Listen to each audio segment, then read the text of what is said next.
Okay. Good evening. Let me put the fucking music on the Roll20. There we go. There we are. Excellent. So, hello everyone. Hi, everybody looks great. Just like to put that on recording. It's very lovely to see everybody looking so wonderfully fabulous and dramatic. Yes, This is, I think, the last session of this arc. I think. I mean, unless you guys decide to do something a little bit wild and walk in the wrong direction, and then we'll see. Well, we're very talented at that. It Yes, did you take us a are. long time to find a well once. So there's no knowing what dumb things we're gonna do next. Yeah, it's very possible that you'll do it. I mean, I usually would be like, yes, players don't do that, but like we straight up just did in Eberron, like we just walked in the opposite direction to plot. So like, can't really argue with that because it's kind of my fault. So, speaking of, I don't know when our next session will be. It might be next week if I get on top of my essays. Because I'm trying to get us to oppose the Terrathere again, especially considering that Jake will be joining us. I don't want to have him have too much work to do. However, I have essays due next week and the week after, so it will depend where I'm at as a person. If we need to skip 2 weeks, that's okay too. Like, I'd be sad, Yeah, but put yourself first. Thank you. Yeah. We will see. I have most of the stuff written already anyway, so it's like I should be okay. But good evening, welcome. So this is probably the last session of our second arc, Tentative Alliances. And where we left off, the party, our wonderful 4 idiots, had managed to very successfully sneak into the barracks of the one of the areas of the mining dell, specifically the one belonging to the Sterling family. You had effectively managed to sneak your way in, scouted the area with Cacula doing it as a spider, a very good use of druidic wild shape to scout the whole area, and then found out that 1, there was a big boy hill giant who was hill giant skeleton who was guarding it, and 2, there are a couple of guards and a commander. So you decided to try and sneak out all really carefully. And Kitto unfortunately rolled a natural 1 and couldn't actually lock the door behind him. You don't need to drag me like this. But... I mean, it'd be like that sometimes, doesn't it? So instead of going back and resting as you intended to, you headed back very quickly with Spirit and decided instead to just fucking turn it around and go straight in. So with Spirit, you went in, in an extremely competent move, sent Invisible Kitto and Cacula to go kill Commander, which led to some of the dumbest parts of 5e mechanics I've ever heard. Spider assassin. Spider assassination, because you rolled 32 damage on a sneak attack and the commander had 33 hit points. But you did manage to kill him very effectively, and then decided to go for the giant and very effectively managed to drag the giant out into the area with the commanders, with the guards, and after a big fight, which didn't go great, but everybody survived, everybody lived. A couple of times, I believe Kitto went down twice, Nerin went down once, Cacula got very close. But everybody managed to make it out. Yeah, everybody managed to make it out, and you managed to free the 26 slaves who were being kept in that area, and get them on the boat back to the Peak Skipper. After that, you headed back to the Peak Skipper with poor Spirit, who appears to be not dealing well with a lot of things. Though not that any of you have asked what's going on, which is fair because you don't know the Warforged that well. Hello, tell us about your trauma, please. Yeah, it's been a bit like on the nose. Hathor had a quick chat with them afterwards, asking why they speak Cortan, and learnt that actually they're well over 1,000 years old and were created in the time prior to your entire existence. But that's a very guarded secret, and they don't talk about it, and they don't remember very much either. Kitto had a breakdown because a lot's been happening and has been very tired. And Hathor realized that sometimes he has sparks in his hair. We're not quite sure why on that one. I just that. Yeah, you're just pretending it's not happening. It's fine. So, after all of that bullshit, it was 5 a.m. and you all crashed and took a long rest on the Peak Skipper as it began to travel out over the Baywick Range and around the sump to the Stygian Forest. And that is where we shall pick up. So, if you've not already done it, you have had a long rest. So all of your stuff is reset. I don't think anybody bothered to take watch, did they? I think everybody just crashed. Yeah. Mm-hmm. It's fine. Well, the ship was most of the ship was still up, right? Yeah.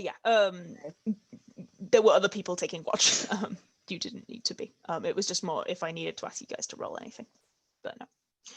So you wake up 8 hours later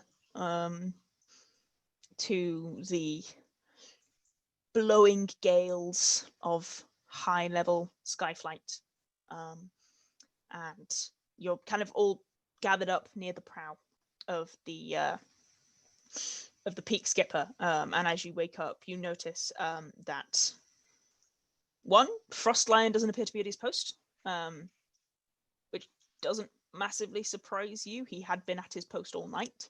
Farlin is currently... Actually, no, it wouldn't be Farlin. It would be Farlin. Farlin is currently sat there, keeping an eye on the ship as it flies.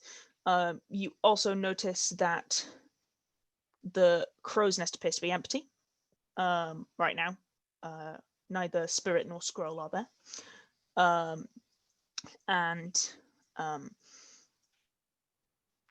On deck appears to be most of the members of the crew, though most of them do appear to be asleep.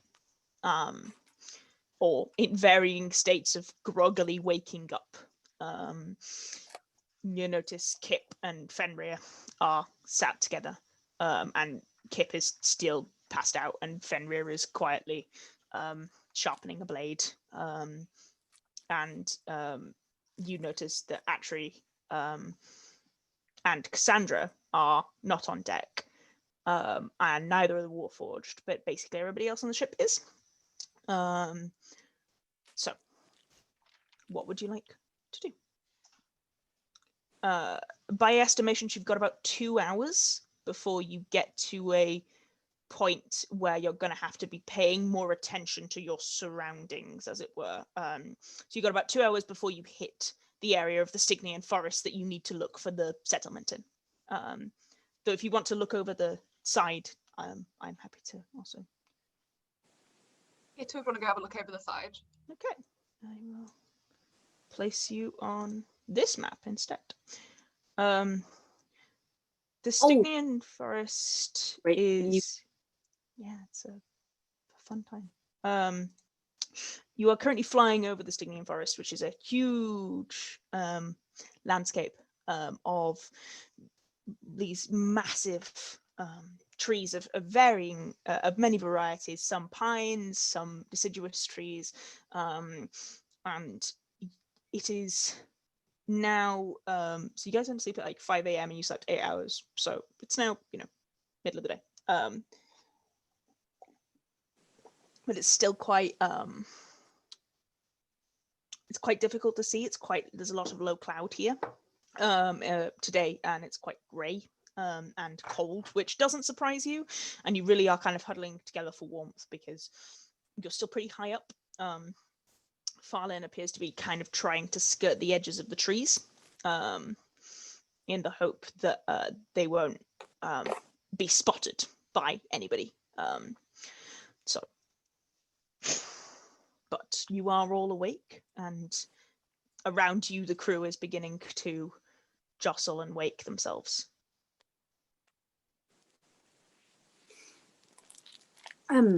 Before everybody wanders off, I found some money if people want it. I found 300 gold. You should probably divvy up.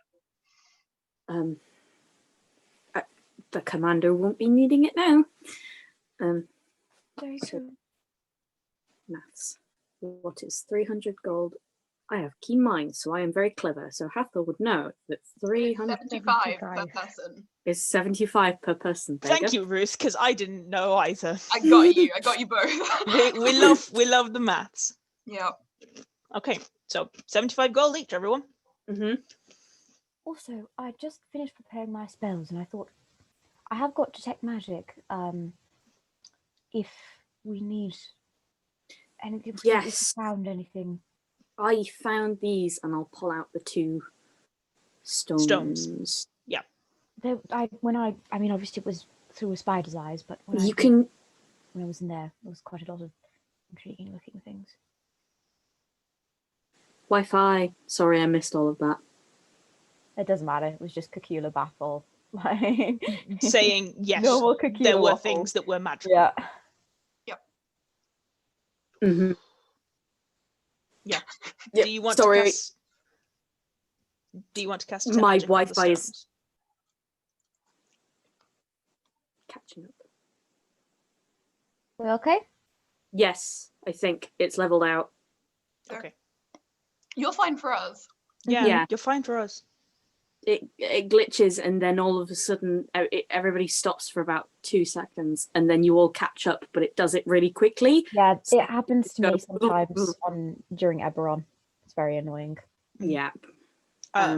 Yes. Do you want to cast detect magic on the 2 quartz stones you found? Be my guest. Right. I could also take 10 minutes and work out exactly what they are. Oh, yes. Oh, that would be rather more useful. Sorry. You know, I'm terribly forgetful about wizardry things. You'd think I'd know more about them, having studied with them for so long. But no.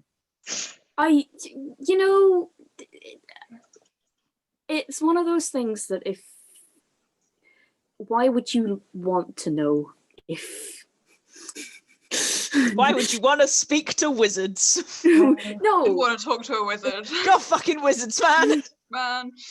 Some of the worst people I know are wizards. I have to admit, Why would you want to learn if you could do it naturally? I suppose so. I have to admit, I didn't have a lot of friends. There was one boy I had a bit of a crush on, but I didn't think he liked me very much. And also when he spoke, I would just kind of tune him out a bit and just be like, oh, pretty. Yeah, So it wasn't very A helpful wizard. in actually learning what the wizards do. I know, terrible taste, I'm aware. But he Oh no, has- I was trying to work out what the link was between wizards and the crush. Got it. It was Carry on. during university, in which I was surrounded by Right. wizards. Right. Sorry, scatterbrained. we do kind of get everywhere. Here. Okay, so I'll sit and identify them. That's identified. Yeah, Mhm. no worries. Okay.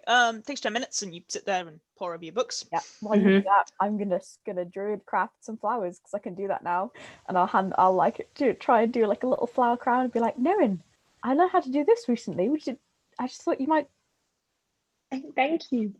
It's all right. Erin has an adorable flower crown. Yeah, Hathor.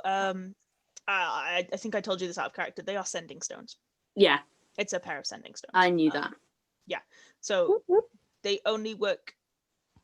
I think it's only once a day. Mm. But Mhm. basically, what you can do is one person has one side, the other person has the other side, and it casts the spell sending. Once daily. Yeah. Okay.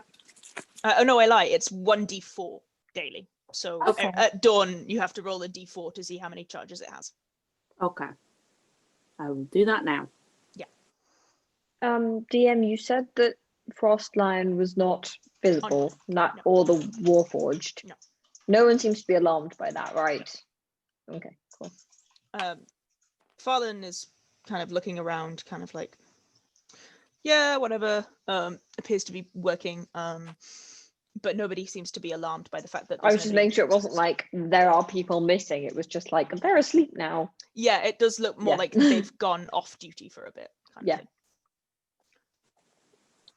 Of thing. Oh, do we think we're just gonna be? I mean, I know out of character we know this, but do we think we're just gonna be like hanging out for a while? Like we're not gonna.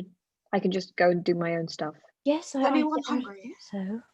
I was about to say yes, quite. We could go get something to eat. I don't see anybody in the crow's nest, but I assume there's somebody else keeping an eye out. I was going to go up there anyway, just for fun. You don't often get a chance to be so high up. That's a very good point. But it's probably better That sounds first. like a good idea. Otherwise, if anything happens, You fighting don't on die an empty on an empty stomach. Exactly. Come. Let's go find Breakfast. Cassandra. Yeah. Okay. Mother, feed us. Mother, feed us. You just pile in like a little gaggle of gooselings, Like like little, open our little beaks, like. "Ah, Yeah. ah, So you head down. ah." You head downstairs. Past the.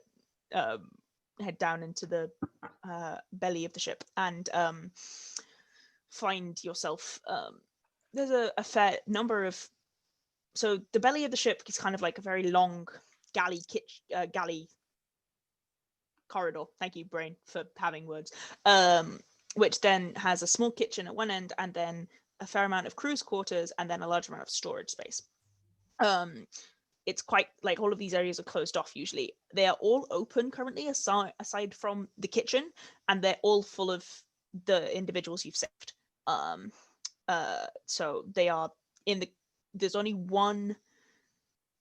So there's like 5 sets of crew's quarters usually, and there's only one with the door closed. All of the rest appear to have slaves in them, ex-slaves in them, who are currently sat talking and existing together. And all of those doors appear to be open by their choice, because of course they spent a lot of time locked in. It's quite nice to have open doors and be able to see that you can leave. And there is one that does have their door closed. But that's it. And then you head into the kitchen, and you find Cassandra and Atri, actually. And Atri is kind of sat on one of the countertops, his tail curled around his legs, and he's babbling enthusiastically about something to do with the arcane engines. And Cassandra is kind of humming and nodding and really not paying attention to him. But actually seems quite happy to just talk. And Cassandra looks up as you guys come in and go, "Oh, hi. Sleep all right?" You know, surprisingly, yes. Good. What can I do you for? Breakfast, if you have it. Yes, no worries. Actually, are you gonna actually just kind of, I gotta, and then jumps off the countertop, gives Hathor like an excitable wave and then runs off. Aw. So cute. Yeah. Cassandra kind of rolls her eyes and is like, "He did come in to get food. And then he got distracted. Admittedly, I do think he is meant to be tending to the elementals, so Right. Okay. I see. he's... To call him scatterbrained would be an insult to his intelligence. But he does get a little bit fixated occasionally." Quite understandable. Nerin looks at Cacula. Yeah. Like, yeah, I vibe. Oh, I meant to say, by the way, I've prepared create water. If you need, I can do it 4 times. I mean, I guess technically 7. But if you need any extra because of all of the extra passengers, then Oh, yes, that would be great. If you just do it once, should do me for the day, though. all right. I mean, It is quite a lot of water. yes, just a fair amount. We could make our own little ocean to swim through. Yes. She kind of like opens cupboards and drags out some buckets, and then you can create water into the buckets and Here you are, then. I'll just like cut my hands. Yeah. And like create gradually water. and carefully pour out the water. Yeah. You've got enough control over it that it's not a problem. You can fill the buckets. Water Roll has 20. been created. Yes, create or destroy water. Yes. I mean, Yeah, you know it's how like it 10, works. I just thought 10 I'd put it gallons in of first. 10 gallons of clean water. It's a lot of fucking water. How much is a gallon? I don't even know. It's just a Much. word. A lot? It's I'm Googling 4.5 liters. Okay. Oh, So I've Googled it fucked. already. You just created 40 liters of water. You offered That's about as 7 much as times I that. drink in a day, to be fair. Yeah, it's Leo's consumption. Yes, no. So you've created enough water for them to be fine for the while. Cassandra kind of Oh, good. kind of gestures for you to take a seat. I'll be a few minutes, and then starts cooking what appears to be like dried salted meats. So bacon style. It wouldn't be bacon because there aren't pigs, but it mutton bacon. It would be mutton bacon, yeah, because sheep and cows are kind of the arable. Let me assure you, there was one night when we were at Astrid's where Niimi and Astrid and I just went through all of the different like things about food and agriculture in Crowald. The mutton culture. We wear wool. We Yep. wear linen. Yep. We've got it all sorted out. We did. It The took a really long time. fajitas, the Cornish pasties. Yeah. Yeah. So it would be mutton rashers, but that's not pretty good. So Cassandra just kind of has is working with one hand on that and kind of occasionally turns around and is like, so I guess congratulations, everything. Oh, thank you, I guess. Mm-hmm. Pretty well there. How are you holding up with the cooking side of things? A lot of people food. It's a lot of increase, and I don't have as many hands as I would like. Honestly, sometimes I wish I was a little better. Do you want me to help? I can help now. Thank you, Nerin. We're not doing anything else. I did manage to prepare pretty well for this coming up, which was useful, but I would really appreciate it maybe in an hour or so when we cook another meal. Make it easier for me. Sometimes I wish I had a little more control over some of my power, magic. Mage hand would be incredibly useful here. I see. Yeah. Like, bashing about a bit. Yes, I have some innate talents, but they don't extend to that. Maybe one day. Maybe one day. If I bother to cultivate the little voice in the back of my head.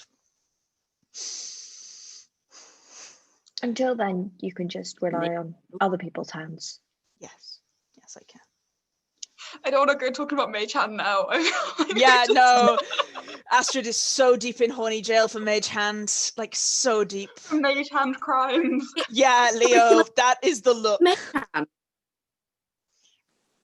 Extracurricular purposes of Mage Hand. Moving on. Cooking. Moving on. From Astrid and I am Olga glad being that I wasn't in so whatever group deep. chat that happened in. House. Oh no, it was My just house. about acting, Astrid. I'm glad that I wasn't It's- in your house at that point in time. It's me and 8 weeks.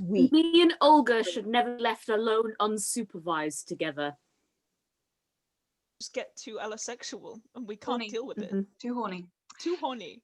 But Horny. Mage Hand for cooking purposes. Mage Hand for cooking. Very purposes. valid.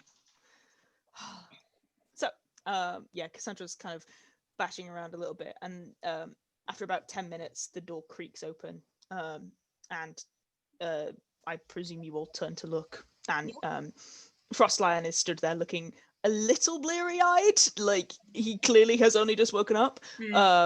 He's got his coat on as he usually does, but his hat, which usually sits very neatly so that it doesn't interact with his horns, is skewed, and it looks quite uncomfortable, and he's trying to play with it, but he's also like just like, and Cassandra's Other like, uses for Mage Hand: correcting people's clothes, when Correcting they- people's without hats, like yeah. embarrassing them. Yeah. I was going to say, do you need a hand with that? no, I'm fine. Cassandra's like, boss, did you actually sleep? That's And- what I was about to ask. And he's like, yes. For more than 2 hours? No, Right. for like I'm- 3. For like 3. 3 is fine. I would argue that 3 hours is more of a nap than a sleep. It is more than 2 hours though, and that was your Yes. question. That's true. That's true. It's also less than 4 and 5 and 6 and 7 and 8. So And decidedly not a night's sleep. Yes. He looks baffled and just kind of readjusts his hat so it sits properly, and then See? Cassandra like raises one eyebrow, and he's like, 2 more hours and then you wake me because I have work to do. We have things to get done. fair. Time as he goes.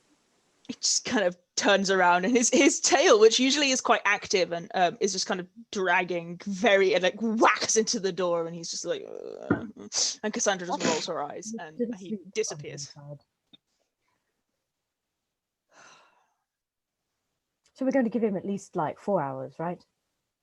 He will actually get upset if we don't wake him in 2. Bring him coffee when we do. Yeah. I mean, 5 hours is fine. He'll be fine. He always sleeps poorly when we're on voyage.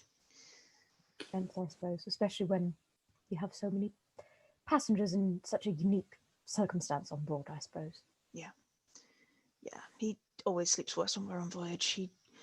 He sleeps enough. Yeah. I just wish he would take a better care of himself when we're not on voyage, but look, he's just my boss. It's not my place to say.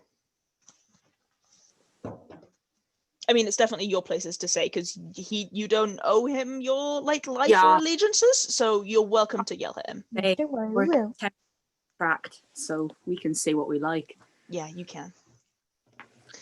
But let's not say it until he's woken up again. No, Mhm. I think it would be rather strange to go into his room and say that to him while he's still asleep.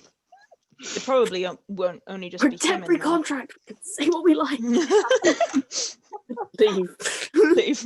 I think Spirit and Scroll are also taking a nap, so prefer not to wake Good. them either. No problem. And then she kind of spins around and deals you all out a pretty good breakfast. Some nice Yay. hearty bread and mutton rashers. An egg. No eggs, because eggs are difficult on the ship because they break. That would just be too delicious. No, delicious egg. Only delicious mutton, I'm afraid. Yeah. It's not like there aren't lots of eggs. Like, eggs are definitely a thing in the city. It's just on a sky ship, not great. They're not that, like, stable. They move around quite a lot. Yeah. This is a sad time. Get like Astrid's picky. Hathor. Okay, so you guys eat, get yourself some food. Is there anything else you'd like to do? I want to go and sit in the crow's nest until it's been an hour and then go and help to cook. Okay, cool. So after you guys have all eaten and head back up onto the main deck, I presume, unless you specifically want to hang with Cassandra downstairs. And Nerin, you scale up to the top of the crow's nest, and you find. I'm being very careful not to lose my flower crown. Okay. If that makes me have to roll a check. Yeah, it's it harder. means you're going to have to roll acrobatics with advantage, but acrobatics. I probably twist it round my horns a little bit. Very fair. Yeah. Acrobatics with advantage. Mhm. Okay. Well, I'm glad it's with advantage. Maybe I should change a dice. Use the door. Well, that's better. 19. Yeah, you're fine. No, wait, more than that. 21. Oh yeah, you're absolutely fine. You're You extra scale up. fine. Yeah, you scale up, and the way you've like wrapped your flower crown means it doesn't move at all. Mm. And you But before you go up, if I notice you like wrapping it round, I'll just say, I'm not going to make you another one, right? But I like this one. it's the principle of the thing, Cacula. You actually find that the crow's nest is not empty. From the angle you were at, you thought it was, but it turns out that Opal is in there. And Opal is kind of laid basically out on their back, on his back, with his very, he's an albino tabaxi, so he's got very bright red eyes, kind of staring up at the sky. And as soon as you move, he sits up and is like, "Yep." Hello. Hi, Sorry. join. Yes. Come I sit. just thought it would be fun. No, it's very fair. I just quite like being up high. I'm not actually on duty, but and he kind of folds himself into like a weird gangly sitting position because tabaxi, and his tail curls around his legs. I guess we haven't spoken much. Hi, Hello. I'm Nerin. I'm Opal. I'm the navigator on here, so I'd make sure that we're going the right way. That sounds very impressive. It's a better job than I've had in the past.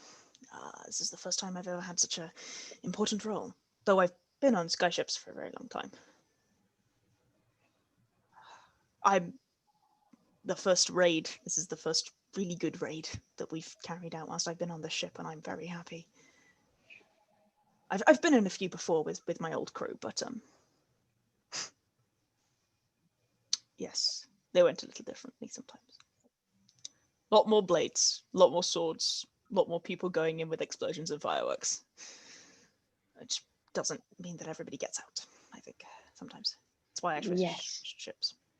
Although I suppose it means that you're guaranteed to have some people getting out. Yes. The sneaky way where you only send a few people in means that you might not get anyone back. Yes. It's always what my captain said. Better to get some people out than no one at all. Maybe. I don't know. It's my first time as well. Well, congratulations. It's an extremely successful first time. Mostly thanks to my friends. I almost died. I know that feeling. He kind of shifts and you can see underneath the fur there's a quite gnarled scar that runs just over his collarbone. Actually, he has a few up and down his arms. There are like small cuts that possibly are self-inflicted. It's quite difficult from where they are, maybe. Yes, he's a blood hunter. Basically, is the point of that. He's good. I was like, whoa, that's a bit heavy. No, he's a blood hunter. Conversation. He's a blood hunter. So Even he if it has was the- heavy, Nerin wouldn't get it. Yeah, so. he has the kind of I have done this. The sword goes up kind of thing. Nerin is just little baby. Nerin is little just like, baby. Aaron is wow. too baby. to yeah. Also, it's not super easy to see on him anyway because the fur grows over it. Yes, well, you know, kind of touches the scar on his neck and kind of sighs a little. Yeah, you win some and you lose some. Made an excellent friend getting out of this one, so you know, it's always useful. Friends are important. They are. Hopefully I can meet back up with them when we get back into the city. It's been a while since I've seen them. I'm sure you can. Well, don't know where he's at. Hopefully still bashing around somewhere. Out in that massive city with all of its people. But I have a question. Yes. You're a monk from the Sanctum. Yes. And Although yet you're out not here a very doing good this. one. Yes. Because they don't,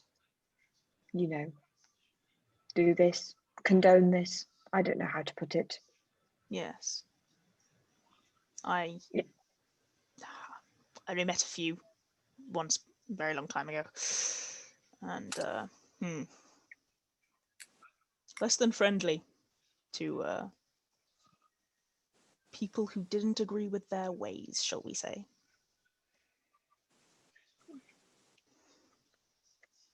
I don't really know what they're like, except that they don't do this when it seems so obviously what we should all be doing. Wow. I haven't been back much, ever, since. It wasn't very long ago that I left. I didn't realise. No, I'm very impressed. A lot of people in that city who wouldn't be doing half the things that you're doing. So give yourself a little more credit, Nerin. But it would also be better if I'd actually, learned something before I left. From the fact that I died, I feel like maybe I wasn't really doing much there anyway. I don't know. Well, maybe. But then again, you learn a lot of things out here. Yes. The very first few raids I was on, I didn't learn anything of use. And now I have this. And he takes a dagger from his side and nicks his own arm, and it crackles up in just a flurry of ice. He shakes it, and it lets go, and the ice vanishes. He puts it away. Does that hurt? Yes, it does. He kind of rubs the cut. Blood magic it looks is very cool. powerful. Yes, and it is very useful. I am not very good at it. I've got friends who are much better. Still kind of testing the waters. Didn't do it for a very long time. Hung with a lot of people that did. They taught me the ropes, but it was always something I was too afraid. It hurt. And It then looks you very realise- impressive. Yeah. It does a lot of power. There's a lot of power in blood. There's a lot of power in magic, and there's a lot of power in the way this interacts with it. But you have to be a certain type of individual to be willing to take that kind of risk. A lot of people aren't. I wasn't for a very long time. And I only started doing it recently. And so I'm still a little rusty. But, saved Fenrir's life because of it at one point, so that's always fun. Though I'll never let him live it down. Kind of laughs. And just kind of glances over the side at Fenrir, who's currently up and about now and kind of stood talking to Kip. Crew's family. You've got your little family, I've got mine. Yes. Family. It's very important. Even if you make it yourself. Anyway, I'll leave you to get a bit of space. He kind of grins and hops over the side of the crow's nest and scales back down. Not even bothering using the ropes, he just claws his way down. Because Tabaxi have a climbing speed. Okay, what are the rest of you up to? Vibing, excellent. That unfortunately is incredibly unspecific. Just Cacula in the middle of the ship, like Vibes. pure vibes. Pure vibes. Yeah. Just realizing I've only got 3 cantrips and I should have 4. I thought having an expensive price. I was like, God fucking damn it. Is what I'm doing. Okay. I guess I'm just gonna like hang out, looking out at the ship and like plaiting together some, like it's like knitting for him, I think, because he can just create it now. He's like plaiting together what starts off as maybe it could become a flower crown, and then it's just like, this is just a really flowery rope now. I don't know what you're gonna do with this. That's fair. Yeah. Are you just kind of hanging about on the deck and Yeah, I mean, if I don't know what Kitto is doing, but if there's any like point where he does not look occupied and looks by himself, then I will tootle over. He But- doesn't look very occupied. Like, he was thinking of just walking around. Okay, fair. We'll Awkwardly. together walk Well, by. vaguely looking for something to do to, like, keep his hands busy. But, like, if Cacula comes over, that's cool too. go for it? Yeah. But yeah. Kitto definitely does not look occupied if you want to go bother him, Cacula. Okay, cool. I shall just sidle up and tootle around with him for a little bit, and then kind of just say, I really don't want to push, so feel free to tell me to go away. But I just wanted to say that I'm here if we want to talk about whatever it is. And I'm sorry that you're struggling with it. And here.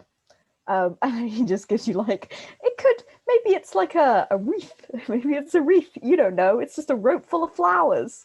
And then turns as if to go, and then turns back, gives you a very fast hug, and then goes. If you've walked off, he'll just stay there, like, holding his wreath, like, Yeah. kind of look down at it and then, like, kind of put it round his neck for, like, lack of anything else to do. Yeah, and then after a little bit, he'll come up kind of sheepishly with a normal looking flower crown and just be like, I realise that you can't really use that for anything, so. Oh, I mean, I've got a door somewhere. True. I could put it on my door. True. I don't know how long they live, to be honest. I've only just started doing them. How did you learn? I don't know. I have just kind of started. Oh. That's how most of my things seem to go. I just kind of can do it. Well, maybe you're growing. Maybe. I'd like to think so. Are you okay? Yes. I'm running a little bit, I think, on the stress of yesterday, the adrenaline. Mm. It all happened very fast. But I'm all right. I'm glad. And I meant what I said about not crying and also being an ear for you. Thank you.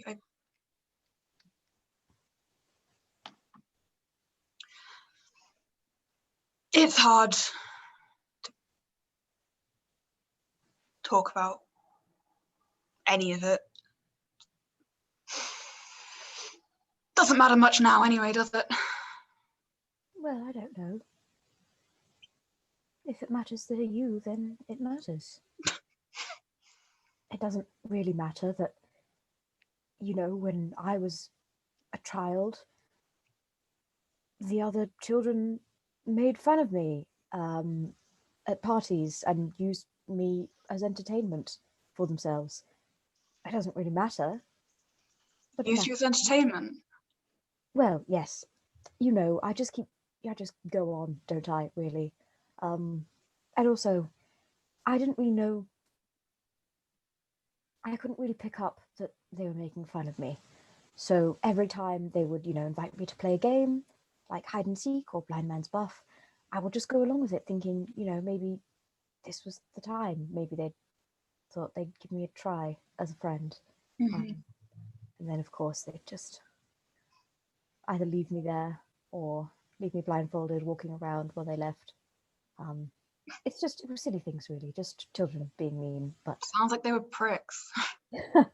Yes, I think so. But I mean, I didn't help myself. But that's not the point. My point is, those things don't matter.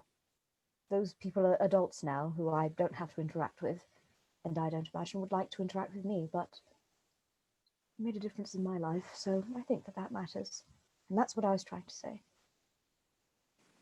If it matters That wasn't your and fault, it matters though. to me. None of that. Those asshole children none of that was your fault. Well, I suppose not, but that doesn't really make much difference on what I'm trying to say. I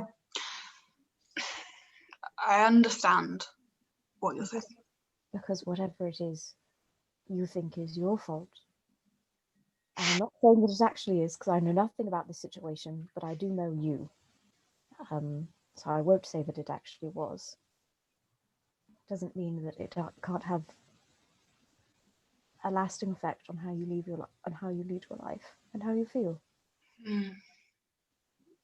Just because whatever it is you think is your fault doesn't mean your emotions and feelings about it aren't of value. Thank you. But I'm not here to lecture you, so you do with that what you will, he says, gesturing to the background. Apparently there is a lot more where that came from, flower-wise. I'm going to go and experiment with mushrooms. Have fun. Just generally, like, Cacula's gonna go get real high. Take me with you. He's gonna see if he can make mushrooms with his hands, but he would never clarify that. So he's just going to leave. Fantastic! I'm amazed. Tiny, perfect Wonderful. little toadstool in his hand. Turns around and goes, "Look." Kitto's gonna go like below deck and try and find somewhere vaguely quiet to like hide. Okay. I know there's not anywhere. I know it's full. I'm just... Yeah, it's quite busy below decks. I mean, Taken. you could probably go hide with Cassandra, but that's as quiet as you're gonna get. He goes in to see Cassandra. Hey. Do you need a hand?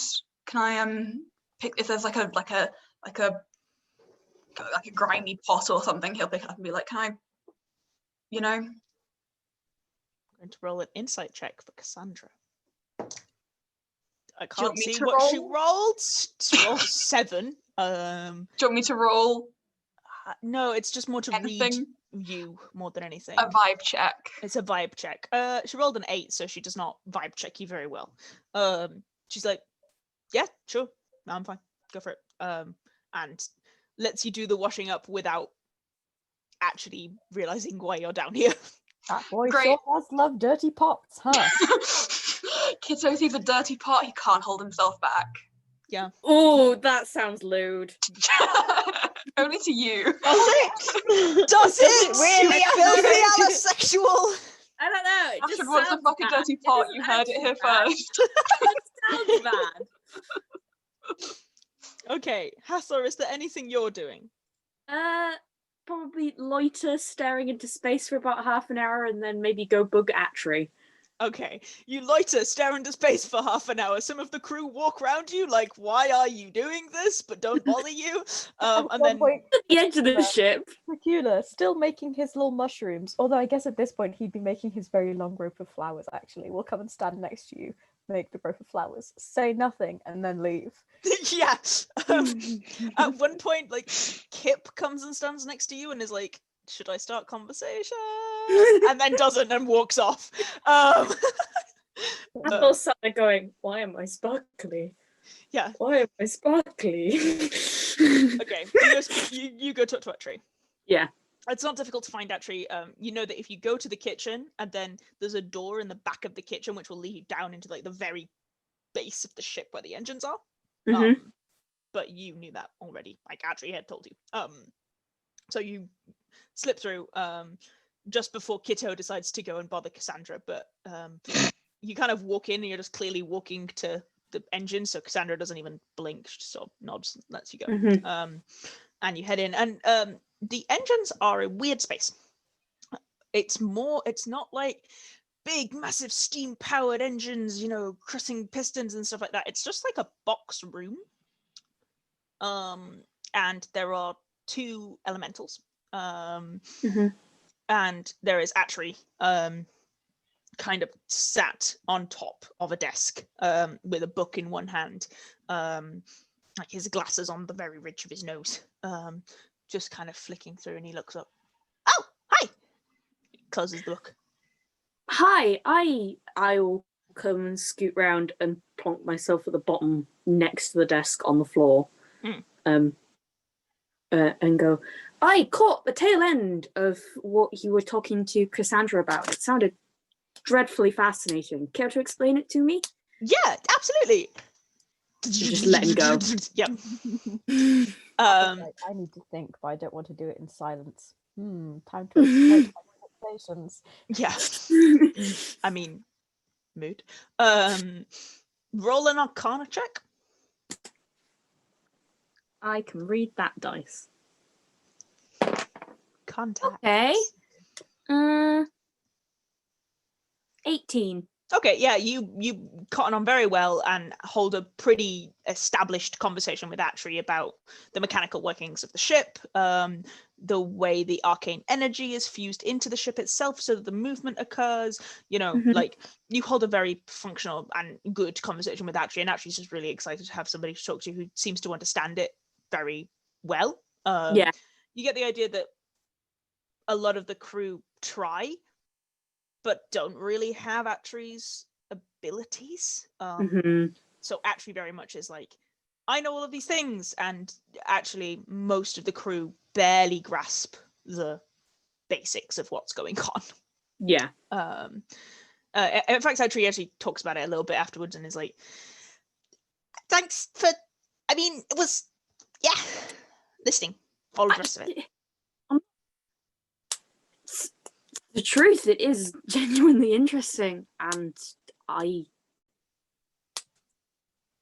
like being helpful, so there you are. But yeah, no. I mean, most of the crew That's- try really hard, but Frostline Mhm. is really the only one who has any vague idea about how the engines do work. And Frostline more understands it in a practical sense rather than a theoretical sense, in that makes that thing do that so that he knows how to fly it.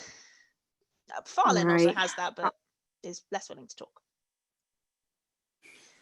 That's fair. I suppose it is niche, to Yeah. put it lightly. And takes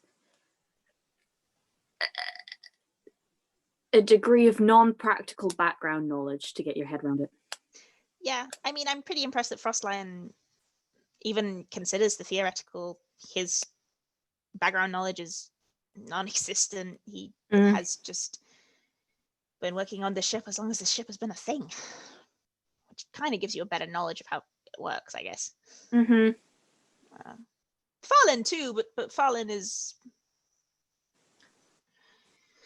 keeps more to himself. He's much more willing to kind of do the thing he needs to do and interact with the things that he needs to work with, and less so with other people, which is fair. I completely understand, but makes him difficult to talk to sometimes. That's fair. I mean, people are different. Some people are like that, and some people aren't. Yeah, I mean, Farlin's one of the oldest members of the ship, and I get the sense that it's quite difficult to continually reteach yourself how power works like this. He's like 350 odd, I think. He's worked on most forms of skyship at this point. Some point, Reteaching yourself is hard. At certain points, there's no more sense in learning anything more. Yeah, just do the bit that you need to learn and pay attention to that bit, not the other stuff. Yeah, I mean, to be fair, it's the better way round to do it. I know some of my tutors who could do with taking that lesson. Not sticking their nose into everything. Yeah. Wizards, man. Oh, you're telling me? Mm-hmm. I spent enough years at that university. Which department? I'm guessing... Materials. Mm-hmm.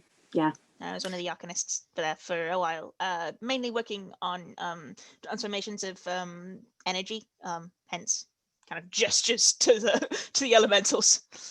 Mm-hmm. But I left a few years ago. Have you named them? The elementals? Mm. No, they're not really sentient. Don't think that matters. I think I would feel better if they weren't named. That's fair. I don't know why I feel bad about it. Like, I shouldn't. It's like growing plants and using plants to power things. They're not alive, but also I do. Mm-hmm. Would they survive in the open? Yeah, Probably. they have for years. I mean, it wouldn't be great, and they'd probably cause a huge amount of destruction, and they're really much more driven by just like doing whatever comes naturally, which is destroy and consume. So you're inadvertently helping other people by keeping them out of harm's way? I guess I hadn't really thought about it like that. Cause and effect. Yeah. I just sometimes I'm like, maybe it's just that sometimes they can take humanoid form occasionally when they be bothered to, but they do it more of as a mimicry Than an actual knowledge of what a humanoid is and interacts with. Yeah. That's fair. There was one of the younger siblings who had 2 pet maggots that he named Gary 1 and Gary 2. That he kept. I kind of think of it a bit like that. Yeah, they're a bit like that. True story. Yeah, I kind of guessed. Yeah, that felt. Yep. knowing. Kid I ever fucking met. That's all he wanted for Christmas. 2 pet maggots, one called Gary 1 and one called Gary 2. Why is he like this? I love your brother, but also, wow, Finn, Wild. wild. I respect him. Yeah, Get him his Actually, it was a Gary's. fine. But who lived on a farm. That was all he wanted. Was 2 pet maggots for Christmas. Like they I feel have. like that's an achievable present. He got a pony instead. I mean that's a Well, better present. He got a Shetland pony named Not if you want Tyson, to. who's And he was disappointed because it wasn't 2 maggots. 2 maggots named Gary 1 and Gary 2. But no, Tyson's fucking vicious. Did they have to be pre-named? I don't know. Like, were you meant to find maggots, Maggots name them? named Like, Gary 1 and Gary 2. I don't know, like I how assume did the not. names come into it if the maggots hadn't appeared yet? I assume not. The thing is, the maggots are identical. So once you've got them next to each other, how do you keep track of which one's Gary 1 and which one's Gary 2? And whether or not one of them is an imposter. Yeah. I mean, this is completely off topic. Let's focus. But Yeah. thank you. Yeah. Excellent. Yeah. Actually, kind of shrugs a little bit and, well, maybe I'll think about naming them then. I mean, I'm more interested in just thinking about, recreating the power supply so that it That's doesn't fair. use elementals. Mhm. Because they're dangerous and difficult to summon and difficult to control, and this is why ships are mainly both steam and arcane powered, because you can just use the steam power and then use the arcane power to enhance it so that it just does more and goes further, but also it still relies on you having a lot of steam power.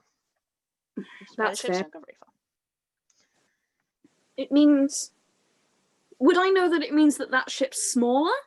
Yes, it does mean that this ship is smaller than most ships you've seen. It's also sleeker than most ships you've seen, and it can run for a lot longer. So, arcane power doesn't run out. It's an unlimited cycling supply. Basically, what Atri is suggesting is trying to create a permanent unlimited cycling supply that doesn't use elementals, because elementals are dangerous, and if they get out, you're fucked. Kind of level, especially 2 of them. So that's kind of what Atri's talking about. But Okay. Yeah. I'll spend a bit spitballing ideas with him. It's more about trying to create the power cycling. It's quite difficult to get it to cycle. You can do a huge burst of arcane energy and move a ship, but it'll run out and create. Yeah. You're trying to create a battery, and you're not quite sure how to create a self-fulfilling battery yet. But you're working on it. You're working on it. Solar panels. Yeah, basically, you're trying to create renewable energy. But it's sort of working. You're getting there. It will take time, but with your help, this is not an impossible thing. So, if that's everything, we will bounce the 2 hours that it takes you to get to where you're going. Nerin, you go down and help Cassandra make food. Kitto is also there, presumably helping Cassandra make food, just to be out of the way. Yeah. Fair. Kitto's only washing up. Kitto's doing all the washing up. Nerin is chopping and Kitto's doing all the washing up.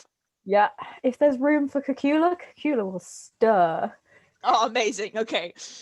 Yeah, actually, Cassandra's quite happy for the help, but once there's the 3 of you in there, that galley kitchen is really not big enough for anybody else. So she just sort of closes the door. Yeah. Cacula's pushes up anime glasses, glint.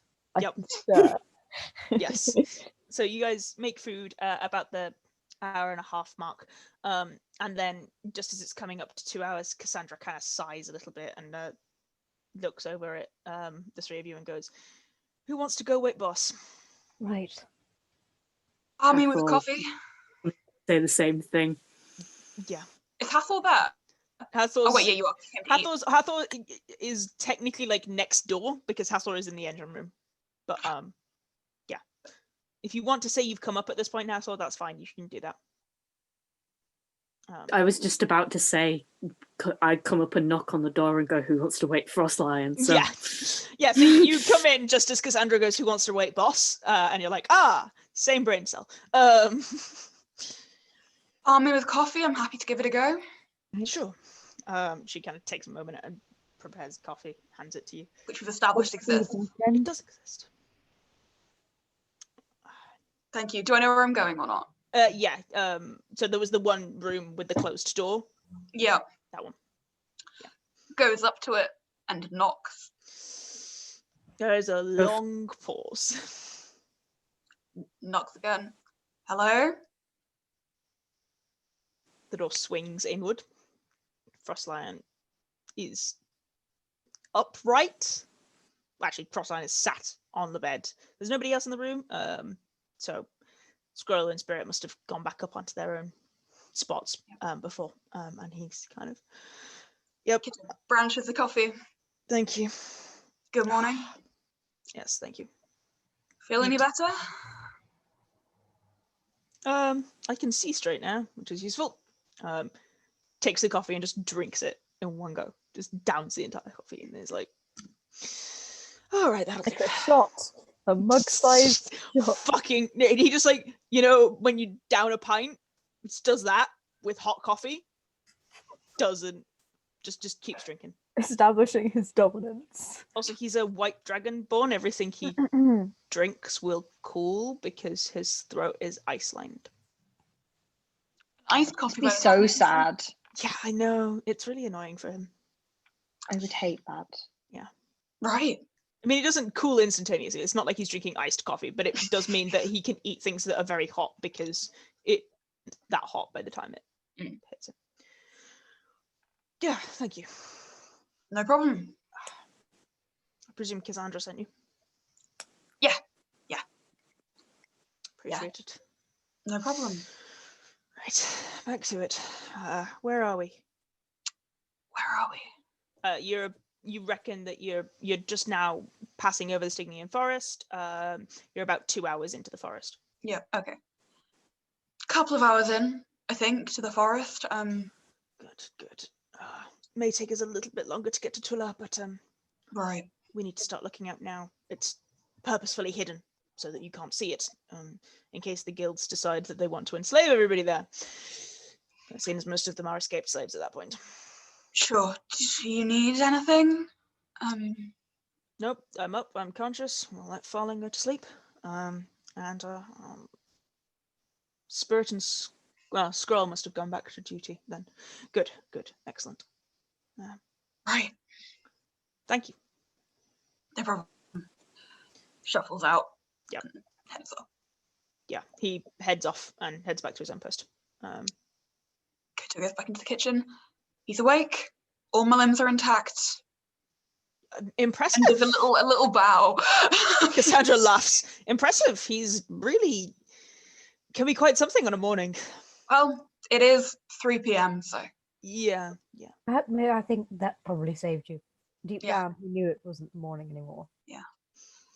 He's fine once you get him up. Like, it takes him like 10 minutes to be conscious. But when you wake him, sidestepping that ice breath more than once, let me assure you. Wow, he downed that coffee.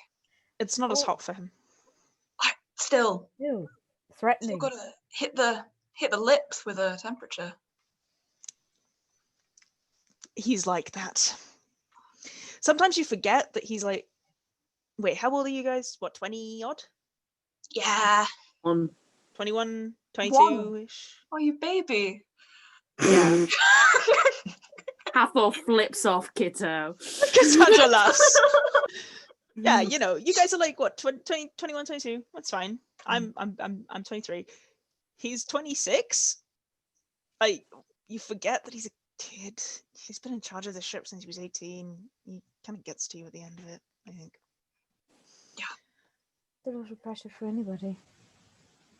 Yeah. Especially over such a long period of time and with so many people to watch over. You know, he always carrying the weight of the world, that one. Always feels like it. And he always has done. well, as long as I've known him, which actually isn't that long, but as long as the others have known him as well. He's like that. Anyway, we're not here to talk about my boss. Food. And she kind of sets you off dishing out food for the slaves and for the other crew members. And once you've done that, I presume you guys head back up onto deck out of the way? Yeah. It gets quite busy below decks quite suddenly, and Cassandra eventually just shoos you out of the way. And most of the other crew kind of have disappeared below decks at this point to try and get food. So on deck now, you've got a much smaller crew again. Squirrel appears to be up in the crow's nest. Opal is gone again. You can see Farlin and Frostlion having a brief conversation before Farlin heads below decks. And Frostlion is taking back up his usual post. And Fenrir also appears to be up on deck, just kind of watching out over the kind of massive expanse of the Stygian Forest. Hey, Fenrir kind of gestures over to the four of you. Morning, afternoon, time of day. God, I hate doing night runs. 3 p.m. 3 p.m. I hate doing night runs so much. Kip always tells me they're bad for my... I get so lost.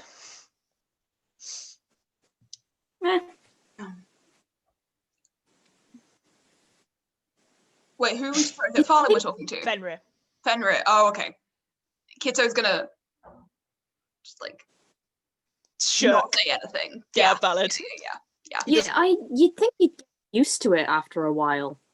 Yeah, but we don't do lots of night runs. Like, we do them every now and again, but we ain't doing them all the time. It's when it's important. I mean, it's always... Never really done a night run before, but I've pulled plenty of all-nighters, and it's always kind of a bit strange to try and get the balance between maintaining some kind of normal schedule and getting enough sleep.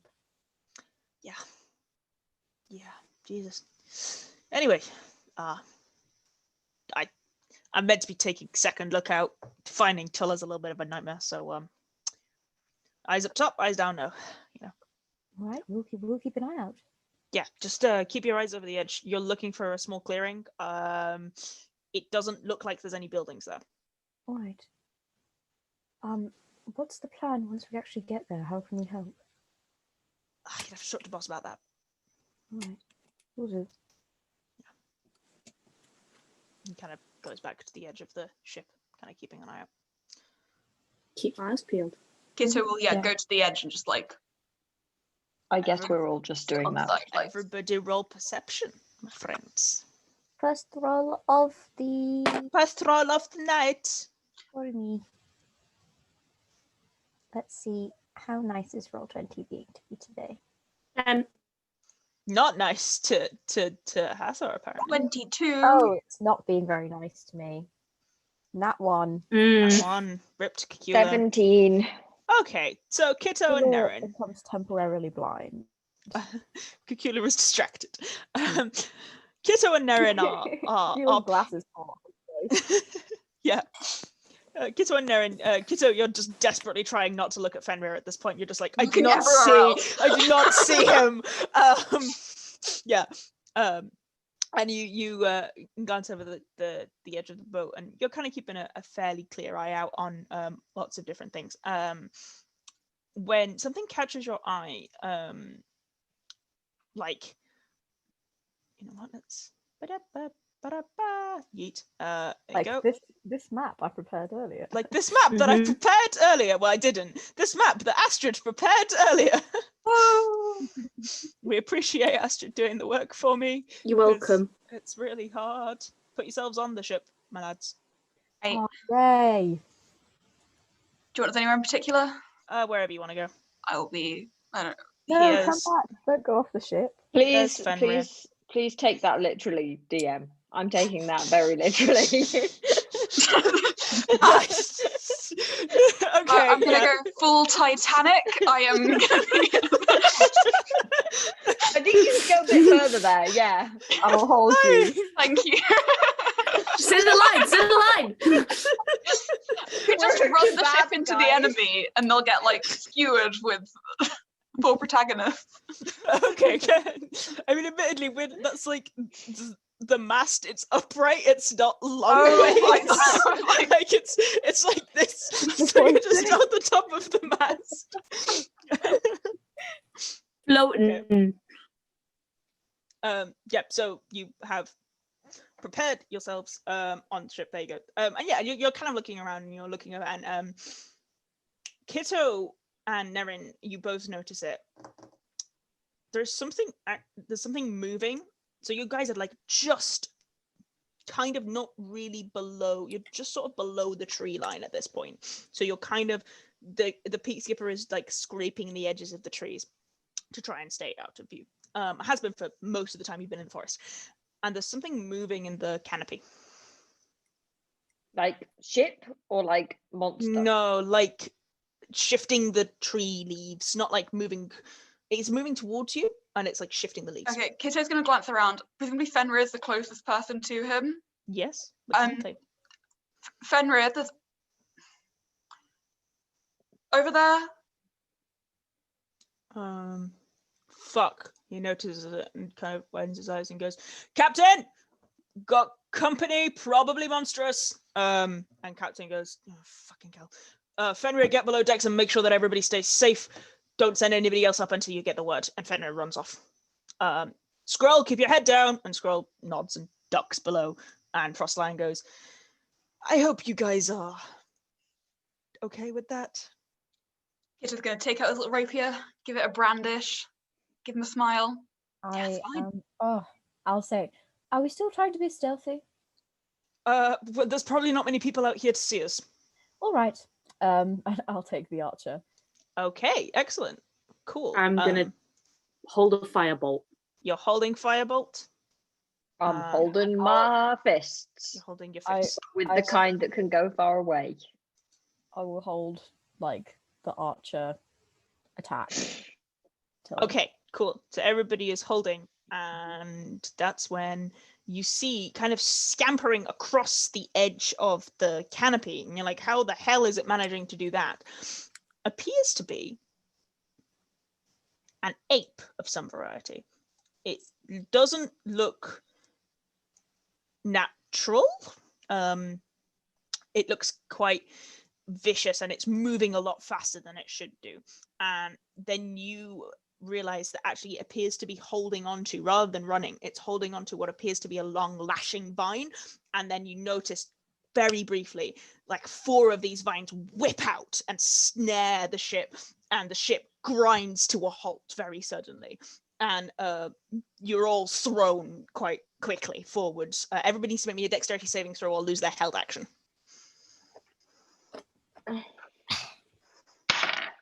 Sorry, I just had to plug in my iPad. 12. Oh dear. Oh, hell yeah, BB. 6. 20. Nope. Nerin? Our test roll. 22. Okay, so 20. Hathor, yeah, Hathor and Nerin hold. You've still got your held actions. Kitto and Cacula, you stumble and fall and manage to get yourselves back up again before initiative starts. But you lose your held, basically. I mean, that's fair. Like, I assume that the archer form is basically like this, but Yeah, you're like holding like that, and then the ship jolts and you fall, and you're like, fuck! And Kitto, you end up like moving your rapier and jamming it into the ship so that you don't fall over. Right. And I would like everybody, and you can see, no, actually, we're going to do this first. Yeah, you can see several other of these apes running up along these vines that have now ensnared the ship. And with those perception checks, I'm going to say that only Kitto and Nerin see this. You can see what appears to be a massive tree that is slightly underneath the canopy layer, but there's a gap for the canopy layer because this doesn't appear to have leaves at the top. It appears to have a pretty fucking massive mouth. It's the wanting willow, but it roars. It's horrifying, and I would like everybody to Why roll. do you say the things that you say? I'd love everybody to roll initiative, and then we're going to take a break before combat. I would Basically. love to have not heard that, but we can't all get what we want. We can't all get what we want. Sometimes we have to hear things, and they make our ears bleed. Nat 20, 26. Nice. Let me go I on the got correct layer. 20. I also got a nat 20. 23. Yay! Add to turn. Add to turn. Yes. Add to turn. 8. Oh boy, Hathor. I really need to take my contacts out because they really hurt. It's So okay. I'm We're going to literally disappear Take now. a break and take him What- out. 5-minute break. Off you go, guys, and then we'll be back in 5. Mhm. You put So, fucking initiative. Everybody rolled initiative. That was fine. Those of you who had held actions, I believe that was Hathor and Nerin. Your held actions do go off. Yay! Exciting.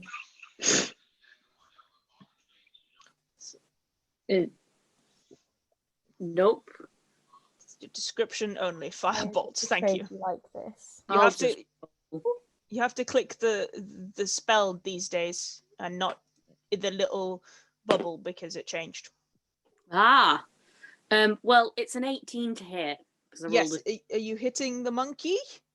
Well, What at are the you minute I hitting? can only see the monkey, You correct? cannot 'Cause- see the tree. No. Yeah, I'll hit the monkey because I'll hit the monkey. Monkey. There he is. Firebolt is a D10. Yes. And I has. Now I can see my dice. I'll roll a D10. You know I what? rolled a 2.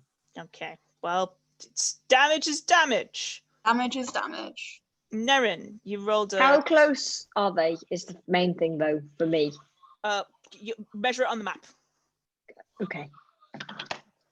Guess you prepared absolutely no combat spells. Well, that was What a a foolish foul. thing to do, to be honest. You can get that monkey then, with that I have radiant sunbolt. 30 feet. So you can get that just. monkey. I will Okay. get that monkey then. Okay. Yeah, 21 will hit. Roll damage. Want to leave. 4 radiant damage. Excellent. Okay. Cool. Right. That's your held actions. Top of the round is Kitto. Yep, going to crossbow the. I'm trying to ping it. I can't. The lad, the pointless lad. lad. Yes. The monkey. Yes, the, you may the monkey. Yes. the you may monkey. crossbow the monkey. Thank you. That is 16 to hit. Say that again, dear. 16 Yes, to that hit. will hit. And so that is 5 hitting 5 damage. piercing damage to the monkey. He's not happy about it. Okay, cool. Are you moving, Kitto? Or are you staying there? Kitto is going to. Oh my god, why can't I move myself? Because I'm not on the right fucking tool. That'd be why. Gonna come like stand here to Yep. shoot over the side. Okay. Nerin, you're up. I'm gonna get out my crossbow. Okay. And crossbow. Also, the monkey that I just hit. Yes, go for it. That monkey is looking rough. It's what happens when you're within 30 feet of us. Yep. Everybody just aims at you. Yeah, that's definitely going to hit roll damage. Cool. Okay, that monkey is barely alive. I believe that is all I can do. Yes, I think so, because I don't think you can use... I can't flurry of blows with the crossbow. Yes, that's fine. Okay, Sanguina, Alpinus. Hello, what can Oh, this... I'll move forward yeah. on the boat so that Go I for it. can be closer to others. Yes. Do that, yes. Sanguina Alpinus makes 2 vine attacks. So it's gonna do that, I think. How big is its range? Yeah, its range is fine. So it's gonna make 1 against Kitto and 1 against Cacula, apparently, according to my D4. Hello, Sanguina Alpinus. I suppose. I know, I'm sorry. Oh, a 10 on Kitto, so that's gonna miss. It does. But a non-natural 20 on Cacula. Yeah, that'll get me. Okay, damage that one. See, because Claire's armor class is so high, I always forget that Cacula's is literally 14. Your boy needs some armor. You take 6 bludgeoning damage, and I need you to make me a Constitution saving throw, please. Okay, I can do that. I can do that thing. Yeah. Very good. Yeah, you're fine. You just take the 6 damage. Right. Okay, that ends Sanguinary Alpinus's turn because it can't move because it's a tree. It's the monkey's turns. Now these monkeys are kind of like riding these vines. So you can't see because map, but there are like these vines that are attached to where the monkeys are kind of climbing up onto the boat. This monkey is like ba-da-ba-ba-ba-da-ba-ba, yeet. This is a really injured monkey. And fucking mouse work. This boy, how far is he? Don't think he's got that much movement. No, he hasn't. So he's going to have to use his entire turn to get to here. How about you? Oh, he can get there. So he's going to get to there. And then this monkey is also going to have to use his entire turn. So he's going to go all the way up to Hathor because he might as well. But he can't do anything. And then this monkey is also going to have to use his entire turn, so he will go to there. So two monkeys get an attack. So what do the monkeys get?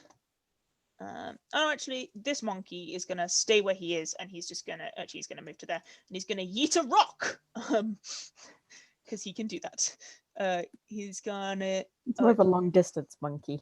He's more of a long distance monkey. He's got 25 on the rock, so he's going to yeet a rock at Kitto. Yeet a rock at Kitto. Oh, natural 19. Wow, that will hit. That will hit, yes. You take 4 damage. Okay. Very bad on the roll there. So then there is one monkey who's going to try and punch Nerin, and one monkey who's going to try and punch Kitto. And I rolled a 4 against Nerin, so no. And I rolled a maths a 10 against Kitto, so also no. So yeah, those monkeys just like they've got like they come swinging in with these like clawed fists and just miss completely. That will end the monkey's turn. Cacula, you're up. Okay, I'm now surrounded by monkeys. You are surrounded by monkeys. So I am going to. Will I get any penalties if I cast Produce Flame on one of the monkeys around me? Send Produce Flame to the chat for me, because I don't. It will depend on how the spell is worded. You can hurl the. I would say because you can carry it and hurl it, it probably would be fine. Okay, cool. I'm gonna do that then. You can you create it in your hand. Yeah. So, and it like holds there. So I guess you could just like slam it into someone's face. So yeah, I would say you'd be exactly fine. how I was gonna describe it. Yeah. Yeah. So I'd say you wouldn't have a penalty. Produces a tiny little star and just like slaps the monkey across the face. I think that might not hit. What an no, image. sorry, just underneath his And armor he just class, I'm afraid. whacks it in. Yeah, the monkey just moves out of the way. Yeah. And then I'm gonna use my bonus action to do my archer attack on the plant. Okay. Yes. Roll to Which I attack. can see, right? I can see it. Your passive perception is 16. Yes, you can see it. Yay. Okay. Let me just read what it is. Okay, I'll just roll.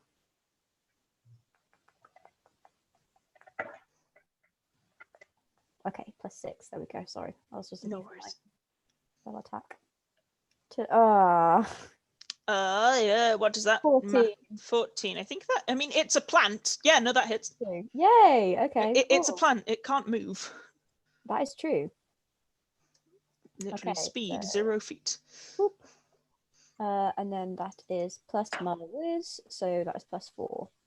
So 10. Okay. And that's radiant damage, right? Mhm. Fabulous. Thank you. Sorry, I'm just going to send the archer to the chat so I can read it. So you remember it? Yeah. No worries. That's me done. I can't move anywhere really. That's not what I wanted. Roll 20. 10, did you say? Wonderful. Okay, cool. Hathor, you're up. It is my turn. Cool. I'm So it's gonna. your turn. There's lots of monkeys, and there's lots of monkeys everywhere. Oh fuck! I didn't roll for the bard. Okay. Oh yeah. No. I'll add him next round. Okay. Also, it's quite hilarious how all of the initiative is like 26, 23, 8. 8. Yeah, It the makes- second to last is 20. yeah, it makes you feel better. Frostlion rolled 12, so he's like, Nice. I don't know what his addition is. 1 second, let me pull up his character sheet. You can go first if you want. I mean, he can't. He has to take his action to steer the ship, otherwise the ship. Well, actually, currently he's going to take his action to try and get the fucking things off the ship. He doesn't have a dex mod, so it's 12. Frostlion is on 12. He has to take his action to try and make sure the ship doesn't capsize with the vines on it, so he can only really use a bonus action. But he can use a bonus action to just be like, fucking Sanguina Alpinus, Hathor, hit it, and gives you bardic inspiration. Nice. I love his bardic inspiration is literally just yelling at us. It's my favourite thing. Well, cool. Then I'm going to go, yes, sir. And I'm going to upcast a chromatic orb at Go the for big it. Absolutely. So 2nd level chromatic orb. I think I'm in range. Roll, please. Nope. F. F in the chat Great for an start. 8. Unfortunately, you can't quite see Sanguina Alpinus because it's quite difficult to see with the angles of the ship from where it is, and you can't quite see where the actual tree is itself, and you just end up aiming wide. Okay, does that end your turn, Hassel? Yes. Okay, no worries. Do remember you have bardic inspiration if you would like to add that at any point. I believe it's a d6 for Frostlion. Cool. I will double check. Yes, it is a d6. Yeah, it's a d6. Top of the round. Kitto. Kitto is going to bonus action disengage from this lad and kind of jump back from him, see there's the back of a gorilla over here, and try and stab him. Go for it. Them. The gorilla. The gorilla. The gorilla.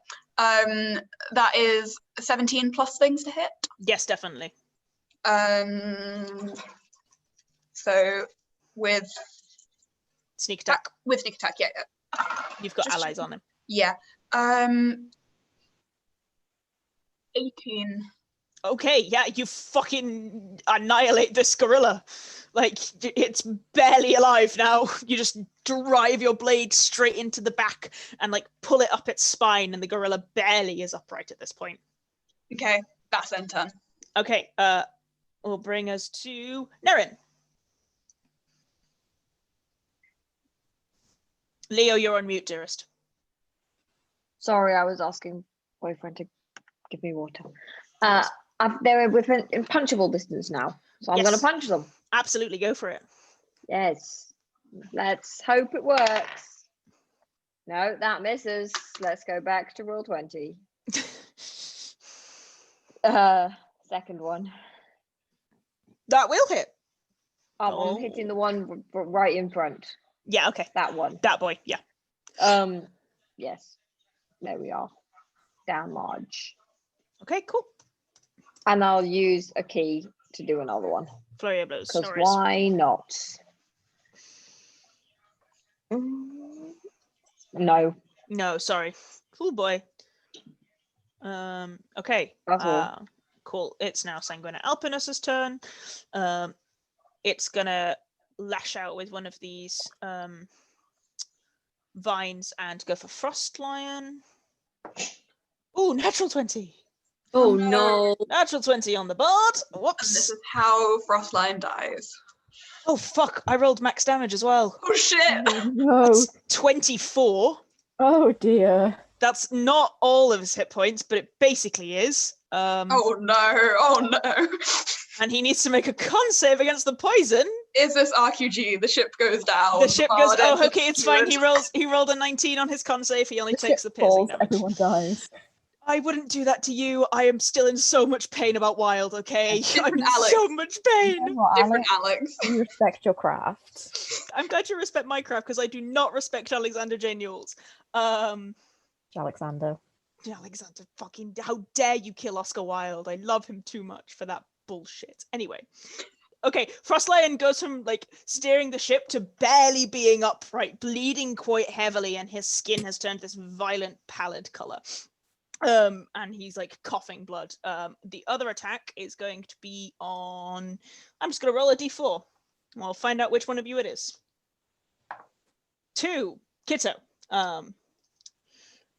Let's see what the other attack on the Sanguine Alpinus is. Oh, that's a 2, so misses. Not with a 7. Okay, that ends Sanguine Alpinus's turn. Monkey time.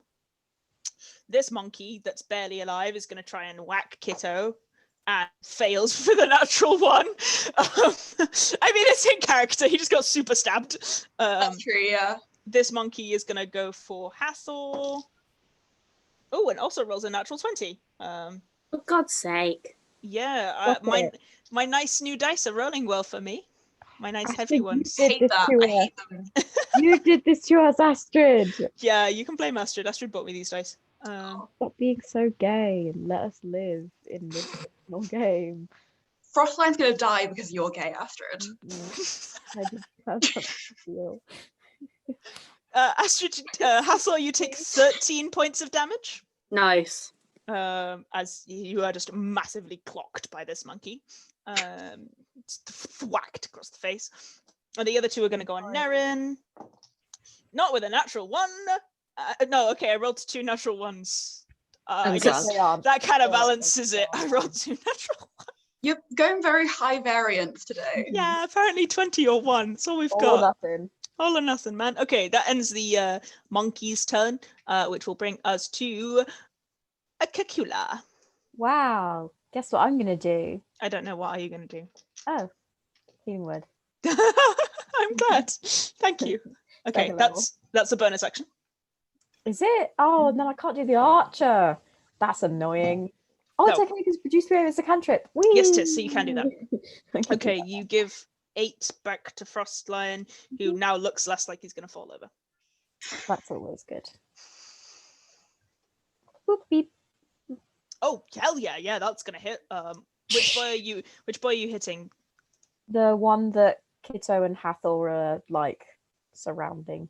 Okay, roll damage. A monkey sandwich. Ta-da. Rest in peace, It that ain't monkey much, but who it's was honest on work. 1 hit point after Kitto's attack. Yes, again. Again! I slap him to death. Yep. This is my role. I just steal all of your kills. That's Yep. fine. I set them up for you. They're very well set up. Okay, that will end your turn, Cacula. Yes. It is Frostlion's turn. He's like, fucking hell.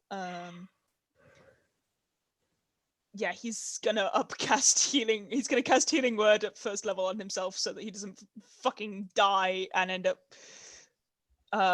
not being able to fly a ship. Ooh, max healing. Excellent.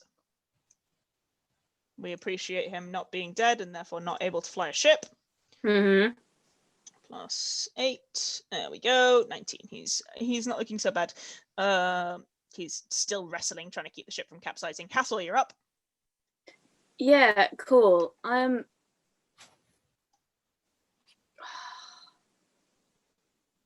Okay, I am gonna grit my teeth and go, God's sake, and try an ice knife at the big tree. Oh, yeah, wonderful. Go for it.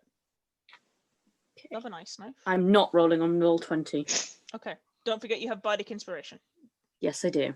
And I can't help you if I tell you what it is. Okay, it's 17. That will hit. Roll damage. Yeah. Okay, so it's a D10, and then I need to make a dex save, right? D10, you get 3 piercing damage, and then it explodes, and you and your monkey both need to make dex saves. Okay, let's. On the monkey is an 10, so no, and on the tree is a 7. So yeah, both of them take that as well. They both take 9 cold damage as well. Okay, cool, good to know. Right, fabulous. Okay, does that end your turn, Hathor? Yes. Top of the round, Kitto. Kitto is going to swing round to the other side of this lad. Go for it. And that is I just remember my bonus, that'd be great. Maths is, hard. That's an unnatural 20 to hit. Yep, roll damage. An An eldritch 20. An eldritch 20 indeed. 14 piercing Okay, damage. good. Yep, good damage. He's Yep. still up. End of He turn. wasn't injured. Okay. Nerin, you're up. That's me. I'm gonna punch like this. Boom, boom. Boom. So I get one of each. Go for it. Roll the attacks. And they might both miss, and then it'll be really funny. Oh, that is a 14. That will hit. Roll damage. Oh, thank God. I'm not missing everything. Oh, the damage is good. That is 7 damage on the one in front of me. Okay, cool. Yep, he is looking rough. And then I'm doing the other one on the one next to me. Go for it. That's the same, 14. Hits. Roll damage. That is 4 damage. It's okay. He had 4 hit points. Rest in peace to him. Well, I'll do a final flurry of blows on the one in other front of me lad. again. Pew, Go for pew, it. pew. Absolutely. And that's the same again. That Yeah. dice must be loaded. I should probably change it. It's fine. And that is 5 damage. Okay, that boy is also looking real bad. Yay! That was a really effective turn, Nerin. Oh boy. Okay, so I'm going to Alpinessa's turn. 2d4s to see who we hit. Nerin is a 1, Cacula is a 2, Hathor is a 3, and Kitto is a 4. 1 and 3. So Nerin and Hathor. Hit me. I'm fucking coming. Please don't hit me. Roll below a If 16. Hathor's that keen, then Hit him twice. 10 on the one on Nerin, so that will miss, and then a 21 on the one on Hathor. Well, Which will hit. Yeah, I thought so. because you asked, You asked for it. 10 damage, Hathor, and I need you to make me take a Constitution saving throw, please. Okay.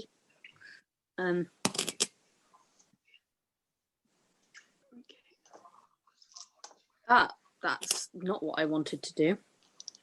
Sorry. I should not be on 14 hit points.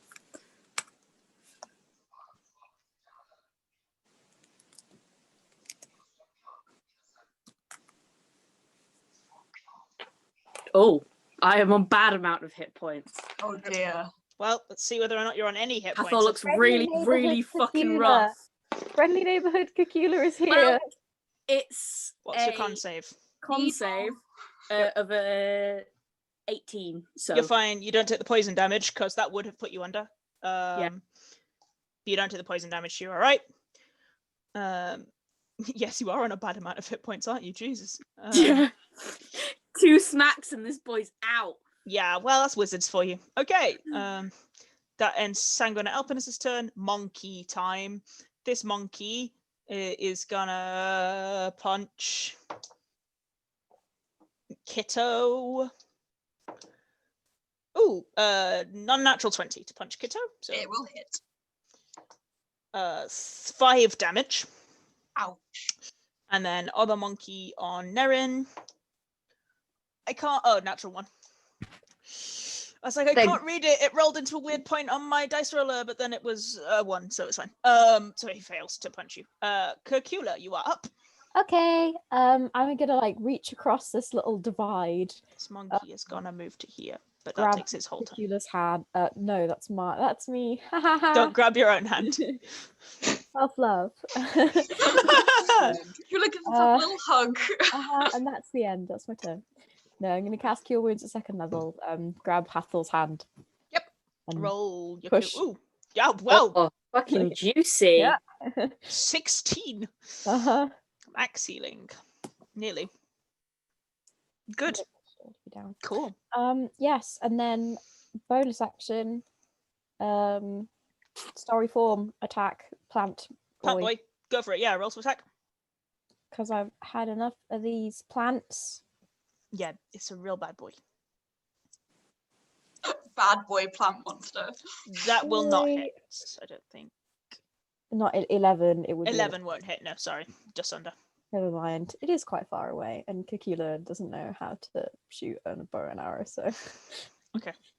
Does that end your turn, Cacula? yeah, I can't really go anywhere because I'm literally surrounded by monkeys and monkey corpses. Okay, yeah. It's now Frostlion's turn. How's everyone looking? Anybody I'm bloodied? okay. Nerin, you Bit looking all right? back up to normal. I'm full health. Okay, and Kitto, you're Everything has looking- been a natural one so far against That's me. true. I've rolled so poorly against you. It's so annoying. Darren is absolutely vibing. Okay, so if everyone's looking fine, Frostlion, instead of healing, will do Bardic Inspiration again and just be like, Darren, you're doing wonderfully, darling. Keep going. And you have Bardic Inspiration. Do remember this only lasts for the combat, so don't forget to use it. Hathor, you're up.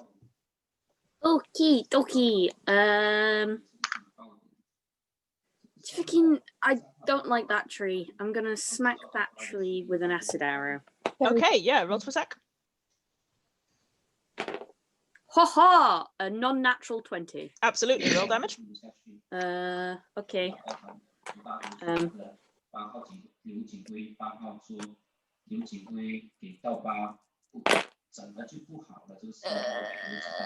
Oh, that was good. That was good as well. That was okay.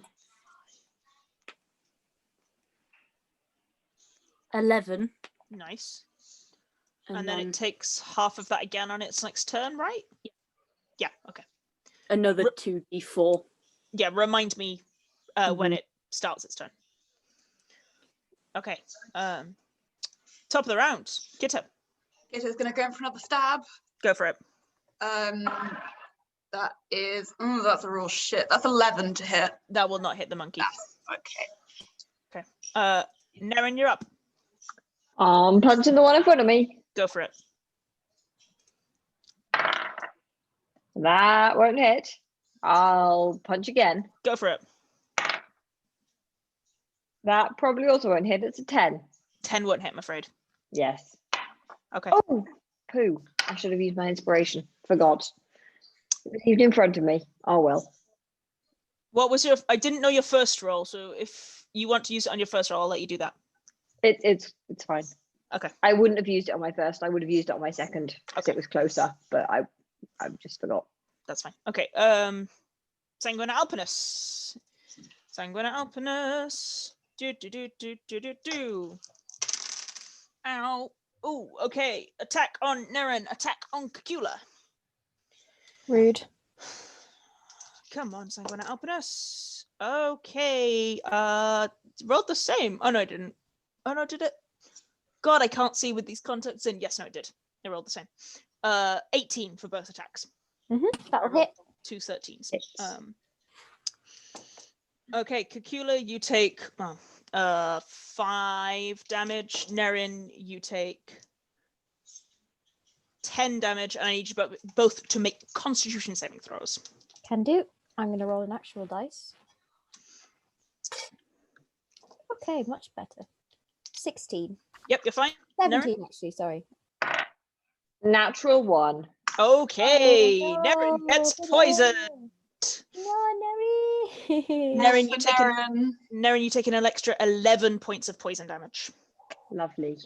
But that's it. It doesn't have a long-lasting effect. It just gives you a shit ton more damage. But that's Sanguina Alpinus, which will bring us to Monkeys. Monkeys. This monkey is gonna try and stab. He's gonna try and punch Kitto because Kitto keeps punching him. That is cocked. That's a natural 20. Will hit. 8 plus 3 is 11 damage. 11. Okay, cool. Yep. And then other monkey on Cacula, not with a 7, I don't think. That's Nope. 12. No. God, can you oh, okay, that makes sense. Sorry. I thought you were just gonna leave it at like not with a 7, I don't think. And I was like, no. Yeah, no, I just had to do the math. And a 13 on you, Nerin. I don't think that'll hit either. That does hit through my armor class. Okay. That's 3 damage. Okay. That ends the monkey's turn. And will bring us to Cacula. Kitto's bloodied, if it matters to you. It does matter to me. How bad is the monkey in front of me looking that is between Kitto and I? That monkey is looking bloodied also. All of the monkeys are looking bad. I could do a healing word, but I only have 1/3 level left. No thrust. I mean, Frostlion is also there and You know will what? also heal. I'm going to take this monkey out first, and then hopefully I can get... I'm going to try and take this monkey out, and then hopefully I can get to you. Go for it. Will I be penalised if I do a guiding bolt on it? Because that is really a range. Yes, that is a ranged attack. Yeah, that makes sense. It's the only attack spell I have prepared that's still a cantrip. And that's because it's my necklace. Okay, you know what? I'm just going to do Produce Flame. Okay. Oh, wait, is that the shillelagh? Wait, never mind. Never mind. 16? Yeah, that'll hit. Roll damage. Sorry, that should... Okay, there we go. Ignore the second one. Yeah, you don't quite take him out. Okay, well, that's fine, because I have Archer. Yep. Who are you arching? Yep, that will hit. Roll damage. Yeah, 23 total. That will take him 7. out. Yay! And then, boop, I'll come up. Oh, wait, there's a monkey in the way. I'm there. You can't walk on the monkey. I'm there. I'm coming for you with my healing juice. Okay. Frostlion can see that you're not looking great, and he's just gonna still taking his action to try and fight the ship into not being like literally turned over by the sanguinate alpinist. So basically what the vines are doing is they're trying to tilt the ship like this, and Frostlion is forcibly using his entire action to force the ship to not do that. Legend. Yeah, which is why it would be bad if he went down. But he still takes a second to be like, Kitto, get better, and casts healing word at 2nd level. Yes, sir. Look, Frostlion's a lot of things, but he's a bit Eloquent awkward. is not one. No, eloquent is one of them. He's an eloquent bard. It's his whole thing. No, okay, a 8. multitasker is not one of them. A multitasker is not one of them. He's a little distracted by trying to not let the ship capsize. Super valid. Thank you, sir. Yep. Carry on. Do you say that in character? Yeah. If Dragonborns could blush. If Dragonborns could blush. His tail does like wow, that was all it took. That boy needs some affection. Yeah, he's really touch-stuffed. His tail just kind of flicks from side to side, like, oh. He needs a hug. Well, Oh, I'm romancing that man. you can do it. Get on it. Hathor, you're up. Cool. The monkeys are all looking bad. The monkeys are all looking real bad. Okay, cool. Well, Oh, roll Can I- the 2d4 for the sanguine alpinist, please. oh yes. Fucking ADHD. Yeah, me too, buddy. Don't worry about it. 3. That's still damage. Thank you. Can I ask which is looking more bad? Yeah, I think it's the one on Nerin. It is the one on Nerin. The one on Nerin is looking more bad. Cool. Well, I'm gonna hit magic missile, and I'll hit the one on Nerin once, and the one on me twice. Go for it. Roll your magic missiles. I don't need to roll for attack. I just need to roll my. Just roll the d4s, yeah. Okay. The first one is it's 5. Dead. The second one is 4. Mhm. And the third one is also a 5. Fucking hell. Dead. Thank you, D4s. And with that, Hathor spins his hands out and just destroys all of the monkeys. Legend. Legend. Whoop, We love whoop. him. Okay, top of the round. Kitto, you're up. Okay, these vines, where are they? Okay, so let me wiggle them for you. There's one here. Okay. And there's one that's under the side of the ship here that you can't really see. Right. There's one here that's wrapping around the sails that are not used to propel the ship, they're used to control the ship. And then there's one here on the rudder. It's quite clear that the Sanguinate Alpinus at least has an awareness of how to overpower a skyship.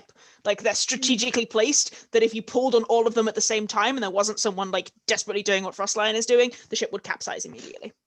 Okay, is there any possibility of like cutting one of them? You from could this point of view, like you could possibly get to the back rudder one and try and cut that. Yep, gonna try doing that. You're not sure whether or not that will actually do physical damage to Sanguinate Alpinus. No, that's fair. Just trying to stabilize the ship slightly. It will help Frostlion, yes. Yeah, that's what. Okay, yeah, go for it. Roll an attack. Rapier attack Yeah, with that bonus. Is that fine? I don't need you to roll damage. It's just more to get the hit. That was a natural one. Okay. The ship is tilting, and it's quite difficult to get the angle right without falling over the edge. Is the only thing. So you don't quite get the angle, I'm afraid, on that one. Okay, that will bring us to Nerin. Sorry. I will radiant sunbolt punch Go for it. the tree. Absolutely. That will miss. Sanguinate Alpinus. Oh, go for it. Yeah, Sanguinate Alpinus doesn't have a Yes. very high AC. It's a tree. That is 14 now. That will hit. Yes. Good use of the Thank inspiration. you. Inspiration. That is 5 radiant. Nice. Good. And then I will again for my. I'm doing flurry of blows. So Yes. that will hit. It's a 17 plus stuff. Yes. That is another 5 radiant. Nice. And again. Mhm.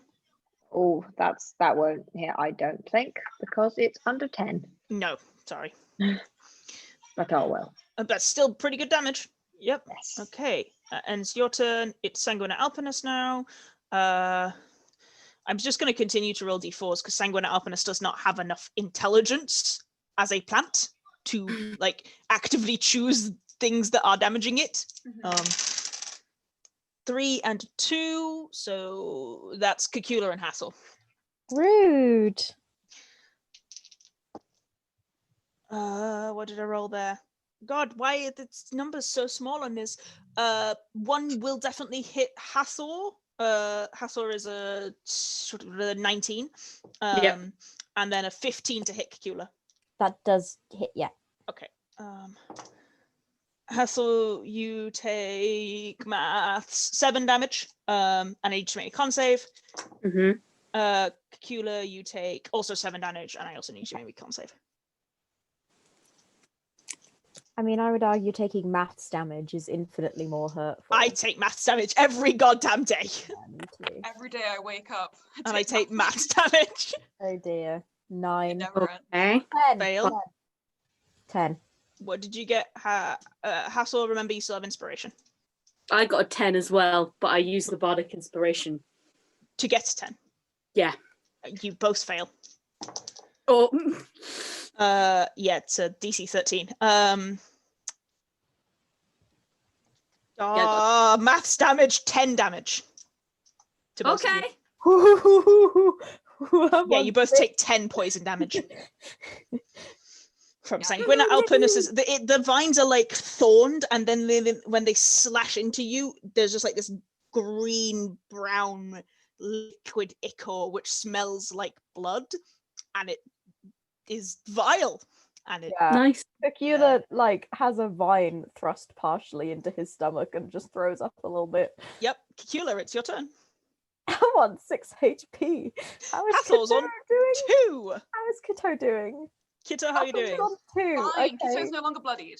Kitto's no longer bloodied. I'm- Hathor looks about to drop. I'm no longer surrounded by monkeys, so I am going to rush over to Hathor, like put Oh, you're both surrounded by monkey corpses. him properly.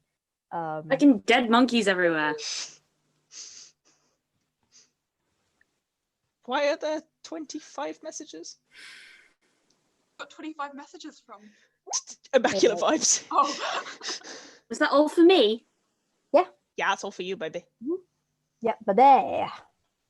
Yeah, I'll kind of come round and like put my arms around your chest and like prop you up, like try and help keep you up and cast Cure Wounds. Okay. And then I will cast as my bonus action the Archer at the plant. Okay, go for it. I imagine the plant is looking very fine. Natural 20. The plant is now looking bloodied, as it were. Okay, good. But it is looking Excellent. bloodied, it's maybe I worse. should roll this in real life, actually. No, it's been rolling pretty well for me. I'll roll on here. Be good.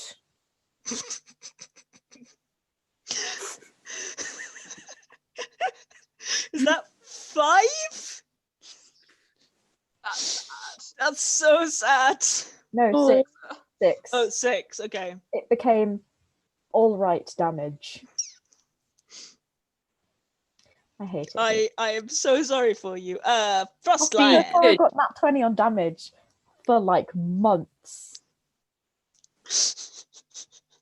Oh dear. Frost Lion is like, fuck, people look like they're about to fall over. He's gonna be like, Cacula, you're doing all right. Let's keep going. And casts Healing Word at 2nd level. Yay. There you go. Yay. He's running out of 2nd level slots. And is still fighting with the plant. Hathor, you're up. Cool. Okay. Let's Okay. smack that plant. Smack him. You know what? We're gonna. Do I have to? Scorching Ray. I have to roll for each ray, correct? Yeah, you do. Okay. Well, I'm gonna do that because I've been rolling all right. Okay. So, Scorching Ray. Go for it. Cool. It's a plant. Pokemon tells me they don't like fire. The first one's a 17. Yes, that will hit. Yep. And it is 2d6. Do you want me to roll all of them and then roll damage? Yeah, go for it. Okay. The next one's higher. Yep. And the last one's a nat 1. So Okay, so 4d6. 4d6. 7. 9. So 16. Okay, Hathor, guess what? You're right. Plants don't like fire. It's vulnerable to fire. It takes Yay. 32. Yay! Oh, yeah. It's suddenly now barely looking alive, Yay! which will end your turn. Bring us to Kitto. So is it looking very not alive? It's looking very much on its last legs. Oh, it's real fucking far away. You could crossbow it, but I don't think you can do what else with it. That's fair. I mean, like, yeah, I'll crossbow it because it looks so Okay, close go to for it. death. But he's not a ranged fighter particularly. No, I know. That is 15 to hit. That will hit. Roll damage. 4 damage. Okay, it wasn't looking that close to death. That's cool. Good to know. Yeah. He helped. You did. Nerin, you're up. Yes, I'm gonna do some more radiant sunbolt punching Go because for it. at least it can go that far. Yep. That is a 20 non-natural to hit. Yes, that hits. Roll damage. That is 7 damage. Is so nearly dead. I'm using a key to do 2 more. Go for it.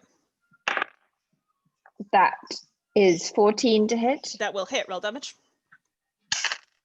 That is 6 damage. Hey, Nerin, how do you want to do this? Yay! Yay!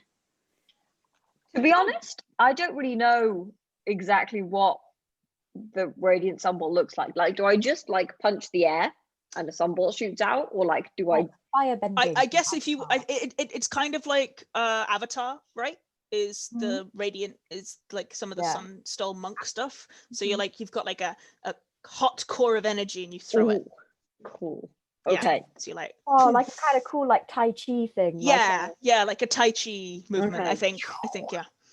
Well, Very I'm cool. doing Tai Chi, but on like tiptoes to make sure that I don't hit the boat. Oh, because it's a fun Fair. favorite. And so I don't.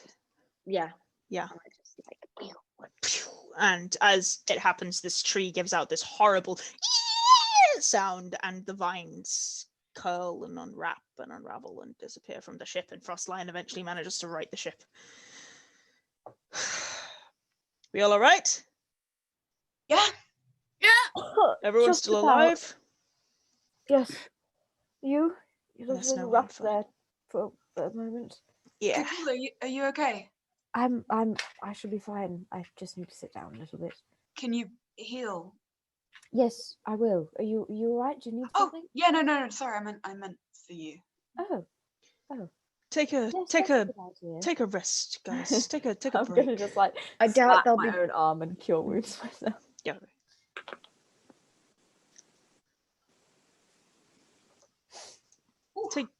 Take a rest. I can get Aramir up here if you need as well. No, actually I should be fine now. I think that kicked the last of it. Okay. Are you sure you're alright? Me? Yes. No, I'm fine. I'm fine. Alright. He's above bloodied. Kind of. I'll scout. Can I insight check him? Yeah. Roll insight. I want to know if he's telling me the truth. 16. What's Frostline's stats?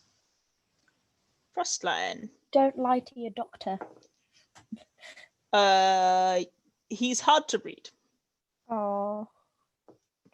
He says he's okay. I'll scowl at him and say, alright, well you know where I am.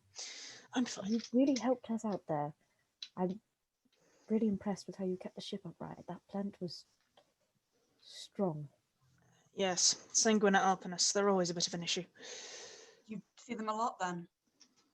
Maybe once or twice every time. We make a lot of trips out here anyway, to the slightly less hidden parts of the forest, the elven glades more than anything. Moving lumber and timber. They're always a bit of a nightmare. They're flesh-eating plants. Nobody enjoys them.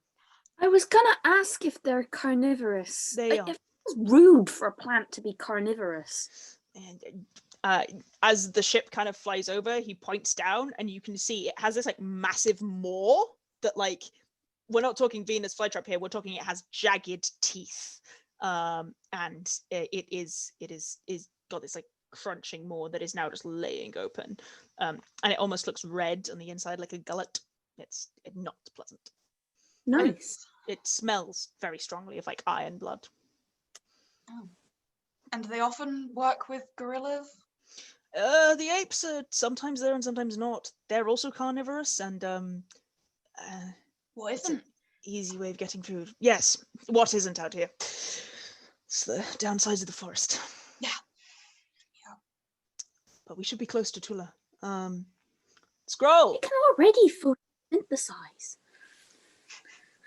It can't actually. Oh. It doesn't have any leaves. It Perhaps can't it's been mislabeled photosynthesize. then as a plant. Maybe it's just a different kind of. I know. I wonder if we could take. He'll just go trail off into his wonder. Yeah. Frostline kind of shrugs. It doesn't have leaves. It doesn't photosynthesize. It definitely consumes carnivorously and permanently carnivorously. Those vines are violent. So even most carnivorous plants can photosynthesize, I think. Hence the colour. It's not green. No, it's not. Well, you know what they say, learn something new every day. Often doesn't attack you. But I suppose there are exceptions to every rule. Yes, I guess so. In my experience, they tend to attack you. But Yes, I'm with Kitto on this one, I'm afraid. They do tend to attack. Scroll kind of sticks their head over the crow's nest. All good? Yes, no, we're fine. Keep a watch out, we should be near Tula. Yes, Captain. Kind of sets back. Fine, there we go. Right. As I say, should be close by at this point. It's a little difficult to tell. Tula's quite well hidden. Do you need us to do anything once we get there? Well, I kind of expected that you would do the talking. Not that you needed to, but more that you did all of the work. Ah. So. We can talk. I can talk. If you don't want to, I'm happy to do it. No. It's more of a thing of, I don't know if we quite know what to say. There isn't much you can say wrong. You're bringing them... Tula is not unexpected of these kind of visitors. It's one of the smaller settlements, but it's basically made up completely of ex-slaves. It's quite well hidden, and its location is only known to those of the Preta Railroad. So the very fact we found it means that we're trusted. That's kind of the point. So, but I'd kind of expected you would do the talking more because you did the work, not necessarily because I wanted you to. It's not a problem if you would prefer not to, but, well, you did a very good job. Kitto just glances around at the others like, Okay. I guess We can do that. Is there anybody expecting us? I believe the leader of the Tula tribe is a half-elven woman named... I must check my notes. And then he reaches inside a pocket and kind of fiddles around a moment and is trying desperately to clearly find whatever notes he has about connecting to these sort of things. While Aleks digs for them as well. Whilst Aleks opens the correct document. Aleks needs to find their notes. Yeah, named Mafia. Mafia. We'll put that in the chat for you. There you go, Mafia. Oh, okay. I spelled that completely wrong.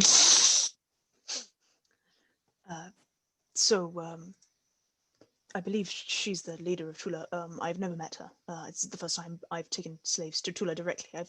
We've led slaves to other places in the Stygian Forest, but Tula is a little more hidden. And we have a lot more slaves this time around. Usually we'd only be able to get 5-10 people out, which means they can often go to the Elven Glades or other places. Yeah. Do they need anything? Because Tula? Oh, well, we will take a shipment of timber back with us, which we will pay them for. oh, good. All right. That's kind of the exchange. I mean, they can have some monkeys if they want monkeys. We have plenty of corpses. Yes. I mean, to be honest, I don't think they would be against that. I think they would be fairly fine food. So, yes, keep them. And some of those pelts might not be too bad, actually. Exactly. So, yes, we'll keep those, and we'll hand those over. And basically, we're not paying them in gold either. We're paying them in materials from the city, usually building supplies. And you have noticed that there are storage boxes downstairs in the storage area. There are large crates of stuff. Yeah, exotic food that the city produces, metal and things like that they can use in building, things that they can't get out in the forest. It's an exchange. We give them more hands, more mouths to feed, but more people to help doing the feeding, especially individuals getting out of the mining dell are usually quite strong. Right. It's a system of trade that works. Because they don't want money, so we're used to them out there. I suppose so. Nice. And in return, we will take a load of timber, because they have a lot of it, and give that to the city. Indeed. Make sure that people in the Stokes can build their own homes. Right. Yeah. But I suppose just a nonchalant trip out to collect some wood. Nothing else was happening here. Oh yeah. Gives us an alibi.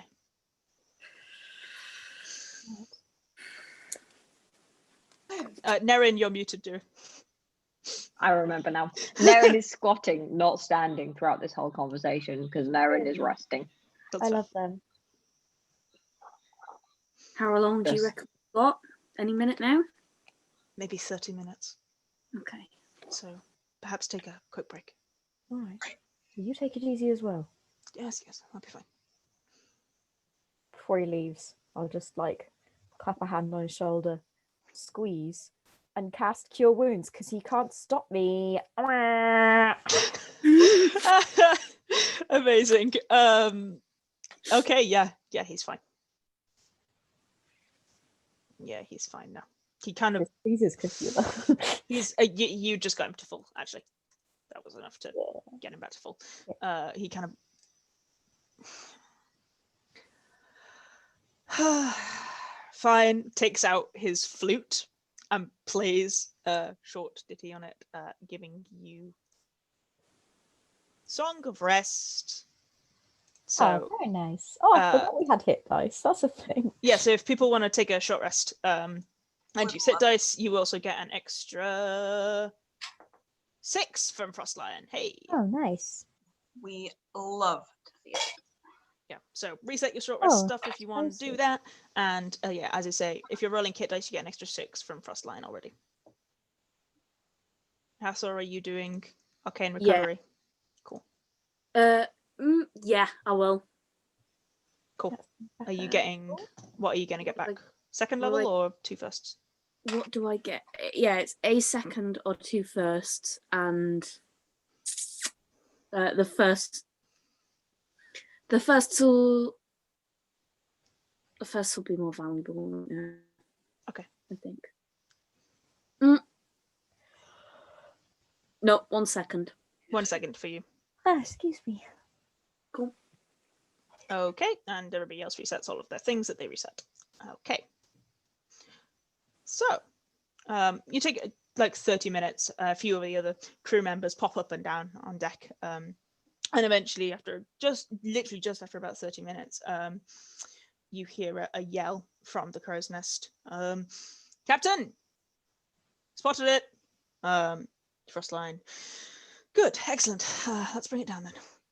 And the ship begins to descend slowly. And if you guys go and look over the edge, you can see what appears to be a clearing. But there doesn't appear to be any buildings in it. It's just a blank clearing. So you go down and the ship descends very carefully into this blank clearing. And Frostline kind of sighs a little bit and right. Okay.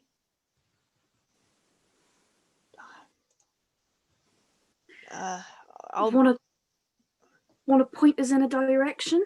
Yes. This would. He kind of heads over, and Torrens and Spirit have both come up from below decks, and Spirit is being followed by Kisvia, the Minotaur. And you get the sense that the rest of the slaves are ready to go. They're just kind of waiting on Kisvia's notice. And Frostlion lowers the gangplank and heads down, and you walk out into this clearing, and Frostlion says, okay, you want to follow that path, and there's a direct cut path straight through the trees. It's literally, as far as I'm aware, basically as soon as you follow the path, you'll see it. It's an illusion. It's not there's some illusion magic. It's not extremely high, but there is some illusion magic here. Okay. Well, we'll That way then. keep our eyes peeled. Kissphere, do you want to come with us? You can speak better for who you've got with you than we can. I would prefer it if you made contact without us. Understood. Then we will come. Thank you. Okay, so the 4 of you head off down the gangplank and follow this path that Frostlion has pointed out to you. And it's literally like walking through an illusion. Like you walk down this path and literally like 5, 10, 15 feet down the path, suddenly everything changes. And there's no longer this like massive surrounded natures of like just very dense foliage forest. And suddenly you can see that actually this clearing is a lot bigger than you thought it was. It's like twice the size that you thought it was. And the rest of the clearing is full of houses. There are also houses in the trees, and there are houses that are built in, but you can see that as soon as you pass through the illusion, there is a stern half-elven woman who is stood with her arms folded, just right at the boundary of the illusion, and you almost walk into her, Hathor, and she kind of holds a hand up. Hi. Hello. Are you Mafia, is it? Mafia, yes. Right. My name's Kitto. It's Hathor. Cacula and Nerin. We're Kitto's just gonna like buffer for a moment, like We're here. We've come from the mining dells. We've got 26 freed with us. I see. If there's space for them here, There's. we I don't recognize the ship. the peak skipper. We've run under Captain Frostlion. The Dragonborn. Yes. He We'd ready holds to himself. take back a. Sorry. No, it is fine, child. He holds himself like a captain. Interesting that he sent you, though. Why is that? I suppose you could say that we were the people on the ground? yeah, the entry team. Yes, exactly. We also have space for a ship full of lumber, if you. Yes, that would be most useful. And we have other supplies as well that to give. I mean, the peak skipper does. I will the boring things with the captain. That's not really the problem. 26, you say? Indeed. Mixture of races? Yeah. Very fair. Any that I should be aware of? Yes. Great. No, I meant individuals. Oh, they tend to follow Kisra, large Minotaur woman. She Right. tends to be who they ask after. Excellent. It's late. Do you wish to stay? Oh, It's like 6, 7 p.m. at this point. I'm not sure. I'll have to consult with the captain. I'm sure we'd at least appreciate a place to hide the ship for the evening, even if we don't leave it. Yes, I can make sure the ship is hidden for the evening. It'll take me a fair amount of energy, but it is not a problem. Thank you. I'll ask the captain, and I'm sure Yes. he can let you know. okay. Do you want us to? Are you ready to take them? Yes, yes. Do I'll send show them you, over. I'll show you be far more experienced at this than we are. Perhaps a little, yes. As Mhm. you can probably tell, we haven't really done this before. No, I had noticed. Which is why I was wondering why the captain had sent you. But if you were the ones who did the groundwork, that says a lot more about his character than it does yours. Yes, I suppose so. Yes, he was the one who kind of prompted us to come forward. I'm not sure if it was particularly the best decision, but it is a noble one, I think. Yes, definitely. And I'd much prefer to deal with a sky pirate that's noble than a sky pirate that cares about looking like a good sky pirate. Shall Clearly. we? Decidedly that. Shall we go and get them? You know, a ship in the open is. Yeah. You know. I will make sure the ship is hidden. And she takes a moment and moves her hands and weaves some form of arcane spell. Cacula and Hathor roll Arcana. Hathor because you have Arcana, Cacula because this is a specific thing. Oh, not one. Sorry, babe. I don't know things. I can't 16. roll. With advantage, Cacula, dear. Not 20! Oh, the duality of man! Duality of dice! Both of you realize this is one, extremely high level spell, and two, druidic in nature. Ooh. She's casting hallucinatory terrain. Ooh, exciting. Fancy. Mm-hmm. The ship is hidden. Actually, Be more terrified. she's more like recasting hallucinatory terrain. With that, you kind of realize that probably hallucinatory terrain is placed over this area like every fucking day. It's a 24-hour spell, so you can just like recast it. But but it's pretty high level. Is hallucinatory terrain. It's like 5th level, I think. Memory serves. It's not an easy spell to cast, but it's very useful. So you head back out over to Frostline. Mm-hmm. That was quick. We didn't have much to say other than, hello, here's some people. Please? She managed to get a better impression of you than us somehow. A good one. Make of that what you will. She's ready to take them though, and she can hide the ship and offer us a place to stay if we want it. She'd like to talk to you about logistics, I think. Yes. I can do that. If you want to stay, the crew would possibly benefit from not having to be on the ship for the evening. Yes, yeah. Yeah. We'll see. Yeah. Sure. Shall we start taking Freed over? Yes, Kisvir, that's do you wish to, and Kisvir's like, yes, if you come with us, and you spend 10-15 minutes kind of leading the freed into this village, and more people come out now that there very much was like a village that looked dead empty, and then as soon as like you finish talking to Mafia, more people come out, and it's very clear that they were like, hide in case something goes wrong, and then they were like, oh no, it's all fine, we're just getting new friends, it's fine. And they come out, and a few people, it's a very mixed village, like racially massively huge numbers of different people, and a lot of them do appear to have at one point been freed slaves, and they're very good at talking to the freed slaves that you've brought in. And you spend 10-15 minutes kind of interacting with them as Kisvir. Sorry. Go on. If any of the ones who we helped free look like particularly young.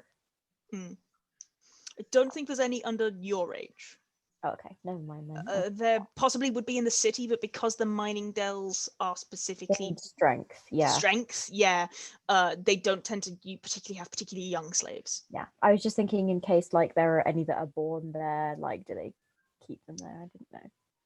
Probably not. They would trade them back. I'll keep my flowers to myself. Yeah, there aren't any. There aren't any that are younger than you. There are a few that are your age, but there aren't any that are younger. And yeah, you say a mixture of races, but like surely is it mostly like not small weak races like halflings? No, this area gets a lot of slaves from varying places. So there are some halflings, there are some gnomes, you see a couple of dragonborn, you see a tiefling or two, you do see a fair number of larger races too, Goliaths, gnolls, but it does appear to be a big mixture, and you get the sense that there's been a lot of slaves coming here from not only the mining dells, but from the city more generally. Mafia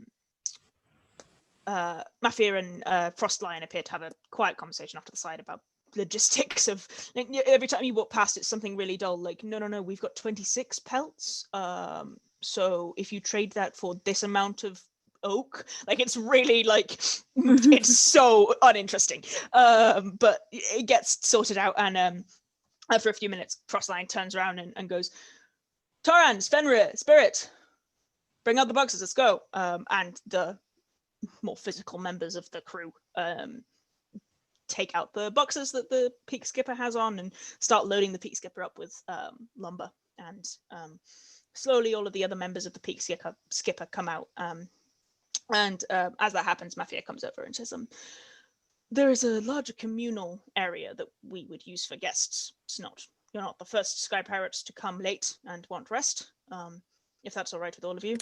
Yes, of course. Yeah, sounds great. Wonderful. There'll be a large communal feast in about 3 hours, and until then you're free to wander the village of Tula. Welcome. You are certainly friends now. If you would Thank you. give me your names, I would appreciate that. We did. We did. Yes, no, your full names. Oh. You give me your first names, and whilst sometimes I know that is the only name you have, mine is merely Mafia. If you have others, that would also be useful to me. Okay. Just Kitto. Yes. Hathor, Ermik. Ermik, yes. Nerin Delphinium.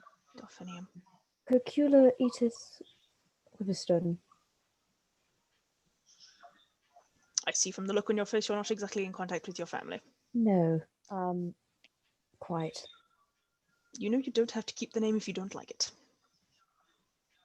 You know, I have been thinking about that. I was going to go by my. I'm a little bit on the run. So I have been going on by my father's name. I mean, you could just continue going by your father's name. No, I think I might. Cacula meets an NPC for like 5 minutes and they're like, would you like to know To know about my backstory! What's your father's name? Scops. Scops. I like that. Actually, Good luck. Anyway, I must go back. Of And course. make yourselves at home. She kind of heads off very quickly. Frostlion comes over. Well, that was a lot easier than I expected. what were you expecting? Less trust. I Oh. guess because they don't get found very commonly, they're much more willing to trust those who do find them. A lot of the other places I've taken slaves have been much more interested in like checking the ship to make sure that there's no secret hidden compartments of, Sure. I don't know, black mark soldiers. Right. Quite an achievement. Yeah, it's not that big a ship. Yeah. Yeah. Said there was to be a feast in a few hours, but I'm not really sure what to do before then. I'm sure Cassandra and Clix and Kanatha can teach you how to play poker. Oh. Okay. That sounds like something I'd Don't be bet incredibly bad with at. them. I might help Can carry. Kitto have played before and be quite like know the rules? I don't know I'm bad at poker, but Kitto is not bad at poker. Okay, yeah. Sounds good to me. You joining? Yeah, why not? Okay. I know what I will might- give it a go. I I'm might going to awful. go and see if whoever's cooking wants any help. Oh, Cassandra was going to head that way too. You can meet up with her. Okay, I'll do Right. that. Well, I suppose we'll see you at the feast, yes? Yes. I'll kind of Have like fun pokering. Mm-hmm. Yep. I don't know if I will, but thank you. Hathor, Or are you joining us? Yeah, what the hell? Come on, very nice. Nerin, roll me an intelligence check. Certainly. Put my hands before you leave. I'll put my hands on both of your shoulders and give them a squeeze as a bye-bye. Kitto's just gonna like hold your hand for a moment and give it a squeeze back before he walks off. Yep. Okay. Ah. Roll me an intelligence check, Nerin. 7. Okay. You're starting to pick up edges of cooking. You've been with a lot of people you've been actively assisting a lot of people. You're starting to pick up little bits. Yeah, You reckon baby. if you keep doing this kind of thing, you'll get, pretty good at it. Nerin makes the party pancakes. I'm ready. Yeah. Where's Kitto going? I was doing that for Nerin. What? Because I said put both I'm my lost. hands on the shoulders and squeeze as a bye-bye. And Oh, you I said thought. put my hand back. I'm not coming with you. I'm not going. Oh, I thought. Oh, okay. I was We like all ready got to lost do at a little that point. please. I was equally. I was like, "Is this me? Is this not me? I don't know what's going on." Nerin, I'm I sorry. was Okay. oblivious. I was not don't paying see- attention. No affection for Kitto. No thought. None. Redacted. Redacted affection. Okay, so Cacula, Hathor.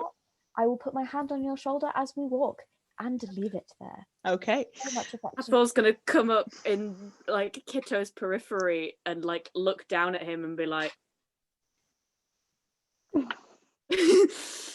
"Keep walking."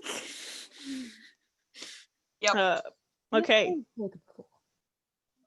Say that again for me. Have you played poker before? Me? A couple of I times. don't know. Has Hathor played poker before? Unless you have a proficiency in playing cards, no. I have proficiency, but can I have played? Yeah, no, Like, it would know the make rules. sense for Kitto to have played. Yeah. I don't think, unless Hathor had one from his backstory, it wouldn't have necessarily made that much sense for Hathor to have it. Nope. So, no. Seen the twins cheat quite frequently at it. I don't know how you play, but I know that it's definitely not like that. Right. Well, I suppose that's at least a little bit more experience. Wherever we're like sitting down, Kitto's gonna get out his violin and just like Mhm. play along a bit, just as we're like chilling and vibing. Roll performance for me. Okay. What am I adding? Performance is charisma plus Okay. proficiency. Okay. Let me. Oh. Okay.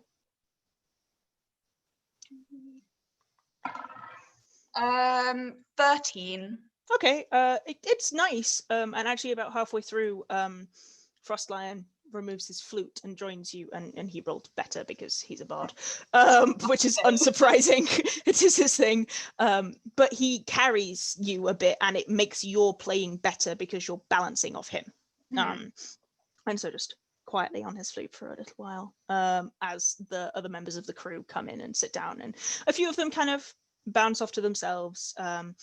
Farlin appears to be sat with Torrans, and Clix and Carnassa come over, and Kip and Fenrir are sat together, and Skrull and Spirit are sat together. The other members of the crew are just kind of milling around, and come and Clix and Carnassa come and sit down, and Clix takes out a pack of cards, taps them twice, shrugs a little. Frostline is like, yep. I don't believe the others know how to play, but deal is in. I have a feeling I'm going to be shockingly awful at this, but I'm I certainly think willing to so. try. It's But- going to be incredible. Okay, then deal is in, everybody. Mhm. Can I have everybody who's playing poker make me an intelligence check at disadvantage for Hathor and Cacula? Because you've Oh, never damn played before. I was gonna be like, Just straight Keen mind. intelligence. I'm very smart. You've never played. You can use keen mind once you've done it, but you've got to grasp the rules first. Fucking okay. 17. Kitto Not is doing I'm just going to well. pop to the low. Yeah, no worries. All Love. right, love. 12. 12. 13 plus 4 is 17. 17. Okay, so Hathor, you pick it up really quickly. You're quite good at cards generally. Kitto, you're also very good. Cacula, you're struggling a little bit, but you're doing okay. I feel like he's doing surprisingly well. Frostlion is definitely doing the best, because he rolled a 17 plus things. Can I I love it. can just Kitto be full of bluffing all the time so I can roll deception for something? I mean, it was just generally to like make sure that you know, but That we know what we're doing. we're Okay, doing more than yeah. anything. Yeah. I feel like Cacula has got a surprisingly good poker face, but also he has no idea what's going on, so he just keeps making completely baffling plays. Decisions, yeah, like completely wrong plays. He just puts the cards Frostl- with a lot of confidence, and you don't know what's going on, but Yeah. also he doesn't either. Yeah. Carnassa is definitely holding her own. Clix appears to have gotten a bad hand of cards and is just extremely frustrated about it because there's nothing Clix is playing that is helping in any way, shape, or form, and they're just sort of like occasionally chittering to themselves and being frustrated. We're doing Frost- about the same, and he's very offended by that fact. Yeah, because he does actually know how to play. Frostlion is doing very well, and also Frostlion has an incredible poker face, and so just continues to just be doing very, very well, and just every now and again just places down an extremely good hand of cards, and you're like, how the fuck did you have those? I was just gonna say, I need a drink. Do you have anything to drink? I'm sure we can find something. He gets up and kind of gestures for you to follow him, You will. and he will head back towards the ship. So, you're better at that than I expected. You're very, very good. I've played for a long time. If you can shut up. You're fucking allosexual. Get out. Say anything.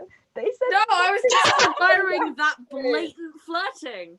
All right then. Okay, that's fair. That's fair. I was gonna be like, what is there to pick out from that? The word good?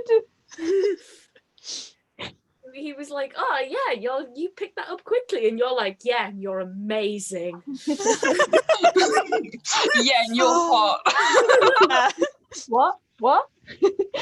Yeah, Frostling confused. Frostland laughs. Frostland's like, wow, you're pretty good, poker. Kitto's like, your eyes are so piercing. They see my soul. These things that we just said to each other are the same. Yep. Frostland laughs a little and shrugs. I've been playing a while. How come? There's a lot of time to pass on a skyship. Yeah, I'm finding that. There's a lot of time where you're just sitting and waiting for things to happen. And then things do happen. You get attacked by trees. That was weird, wasn't it? Can't believe that happened so often to you. Yeah, you get used to it. Yeah. The forest is not a kind place. Do you like it? It holds importance to me. The forest is a reminder for me of things that I have not yet done. Jobs that still need to be finished. Things that still need to be completed that I have been putting off for a very long time.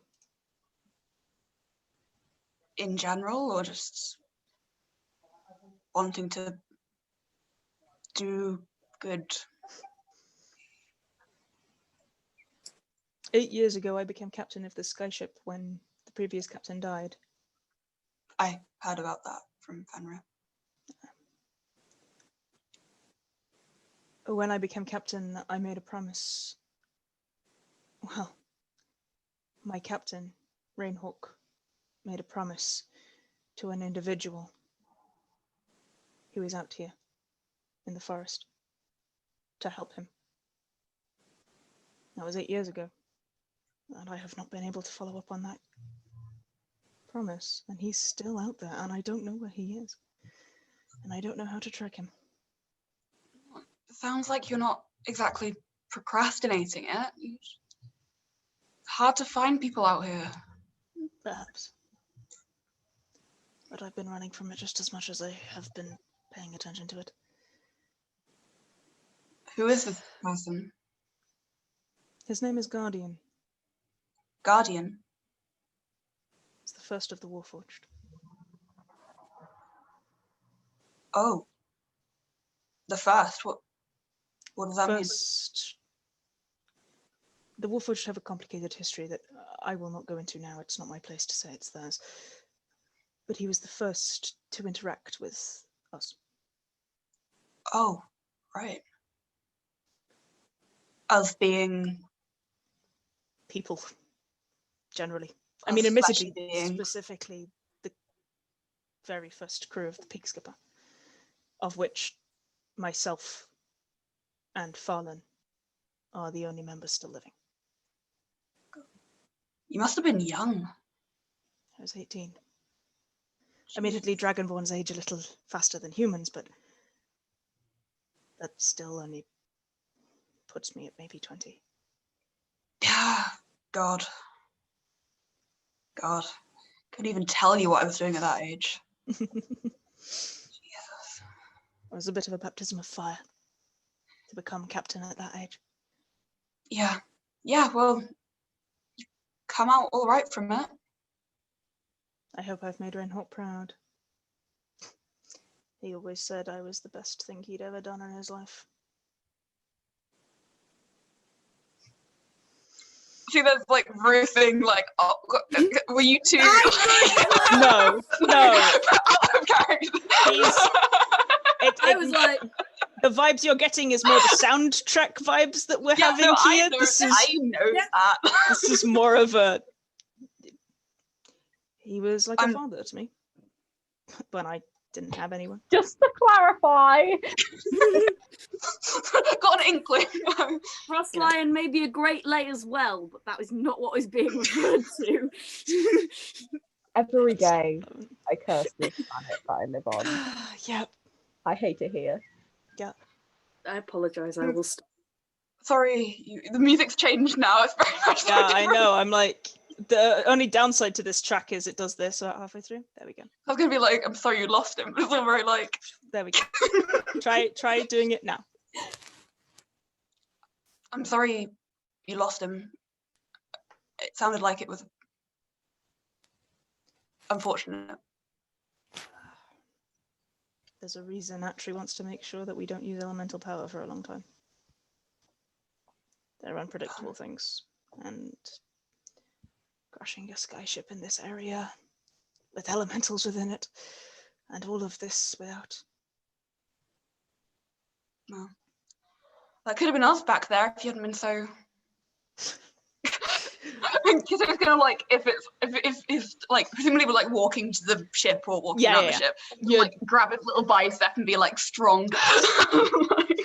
He again, if Dragonborn could blush, I'd say his scales kind of go like a weird deep blue color on the cheeks.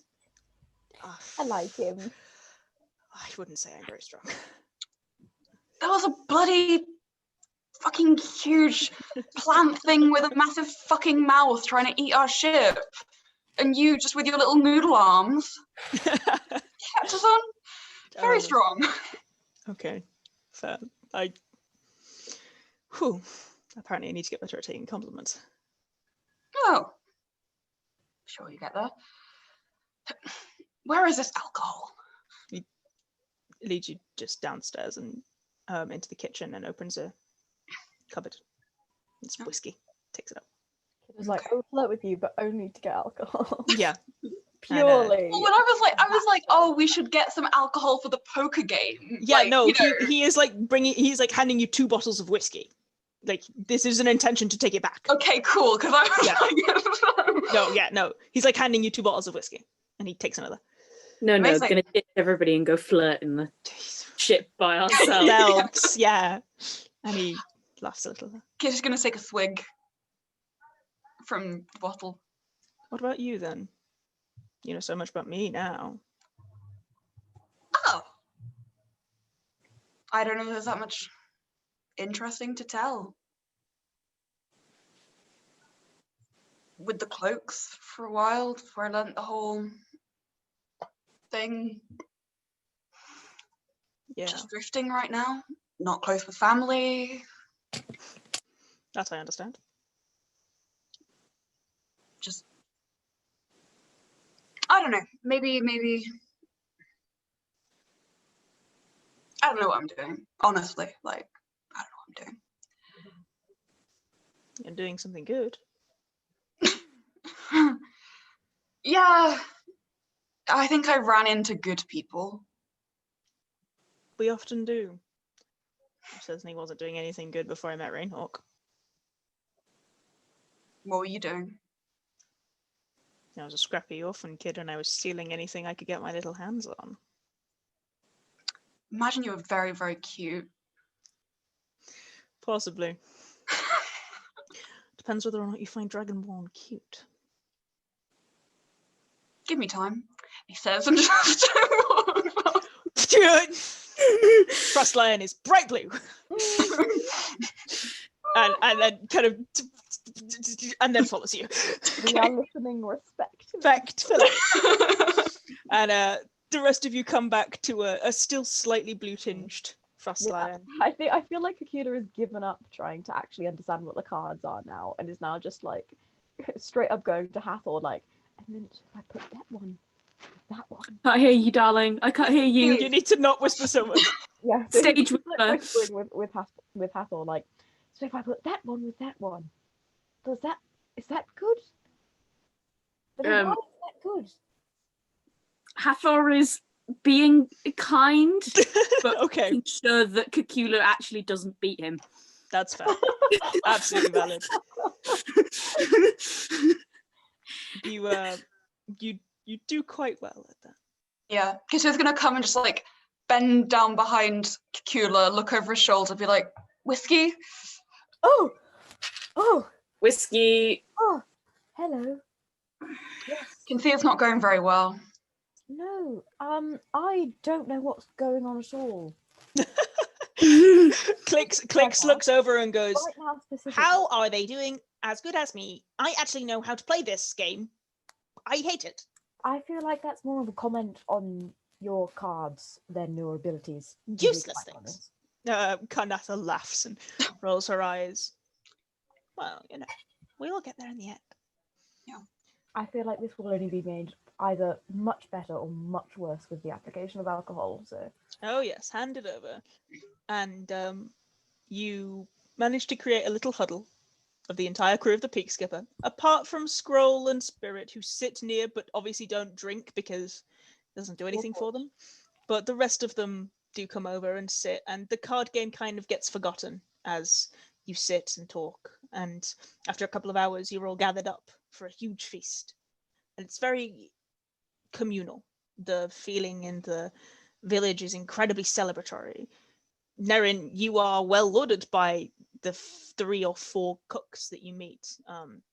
There's an older gnomish woman who's very kind of motherly and waves around a big spoon and is like, always happy to have help, and sets you away chopping at vegetables. And you and Cassandra do a lot of good work, and you end up putting on this massive feast of meats and vegetables and stews, and it's a jovial atmosphere. It's an atmosphere of people who are happy to be free, and even though it's a hard life, it's one that they are so proud of because it's something that they've built themselves. And you eat and drink and make merry, and I need everybody to make me, who is drinking, to make me a Constitution saving throw to see how drunk we get. Let's go. Fail. Bear in mind that, Kitto is trying.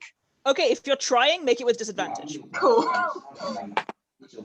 I feel like this is probably one of the first times Nerin has ever drunk. Also make it with disadvantage. So, yeah, I was going to say, so I should probably have disadvantage. I didn't fucking need disadvantage. That's a 5. Oh, Hathor, you are smashed. I'm only on 7. I'm only a little bit better. Kitto is also smashed. Cacula? 8. Also drunk. Nerin? 16.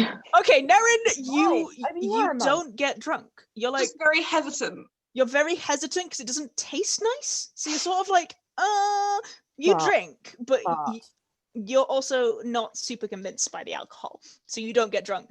The other 3 are so drunk by the time it's late. But like people just keep giving him drinks and like Yeah. he's gonna turn them down. Yeah. By the time you get to the point where you're like super drunk, Hathor, Spirit is kind of side-eyeing you, like, Okay, I'm gonna you gonna try? weasel up and Hello. then look very. How far away is Spirit sat from me? If you weasel up, like 5 foot. Okay, I'm gonna gingerly put my hand on both sides of Spirit's face and Okay, hello. look very intently and try. Roll deception. Yeah, deception. I Okay. think that's usually what changing stuff comes under. Yeah, deception. Okay. What's my deception? 14. Okay.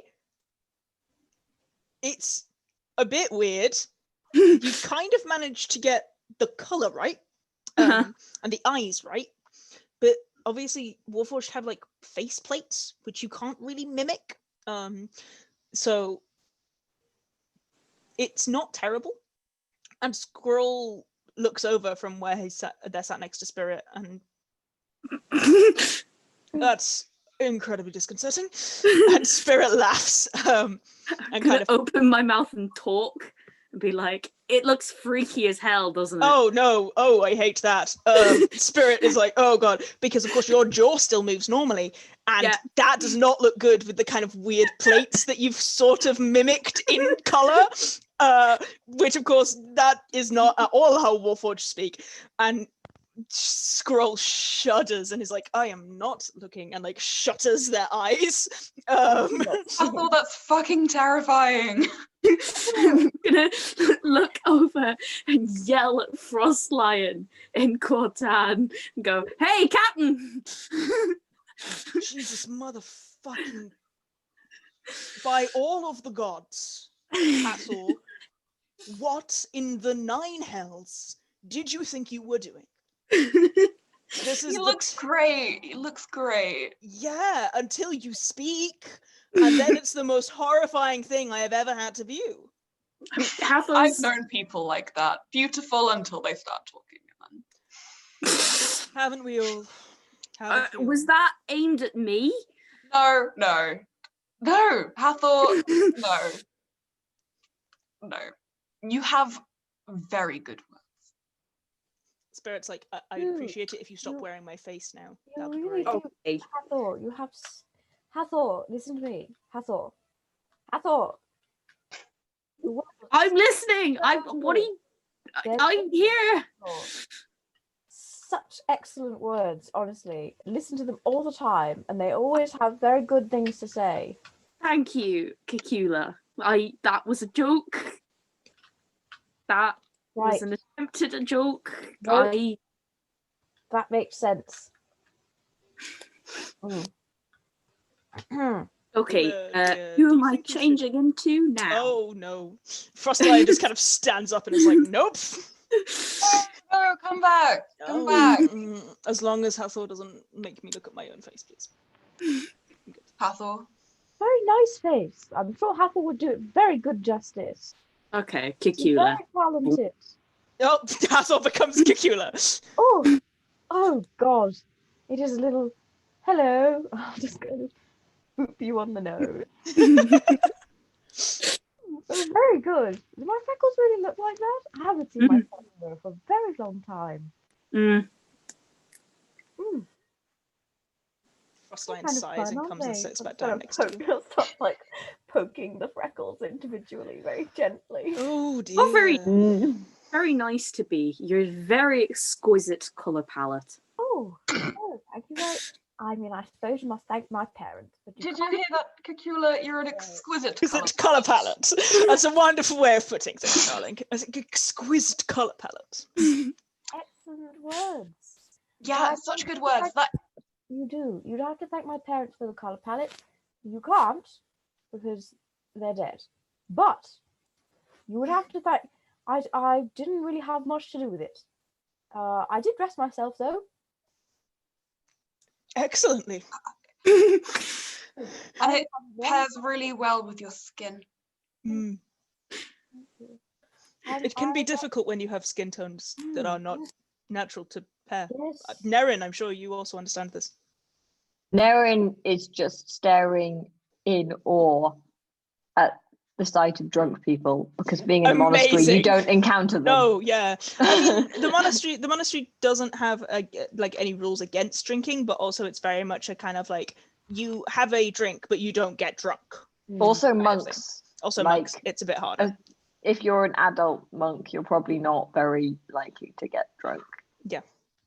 So Nerin is just like drunk people. Frostlion appears to be a little tipsy, but also is doing okay. Is holding his own.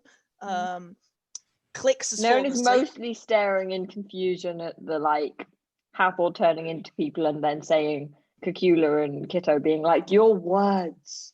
Yeah. And Nerin's just like a very tiny Rosanna and go and give Nerin a proper hug. Amazing. Okay. Yeah. That's very possible. Properly go like that. Oh, Frostlion, this is Rosanna. This is Rosanna. This is Rosanna. Wonderful. She's so lovely. Such a good woman. She's so warm. She's like a hearth. Okay. She is actually really nice. It's not just like the words. No. Yes, I see. I'm glad. And then I'll make her actual height. No, don't stop hugging. Hang on. I'm coming. I'll come. Yes. You end up drunkenly hugging. I love this. This is great. Kitto! Fucking fine. You'll come and just pop onto you. Okay, yeah. Drop and go back to Hathor. Oh, yeah. Oh, yay. Hello.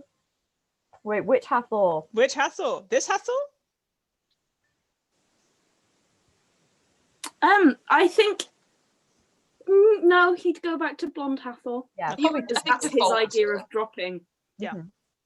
You know, Hathor, you're very talented, but also non-blonde you is very pretty as well.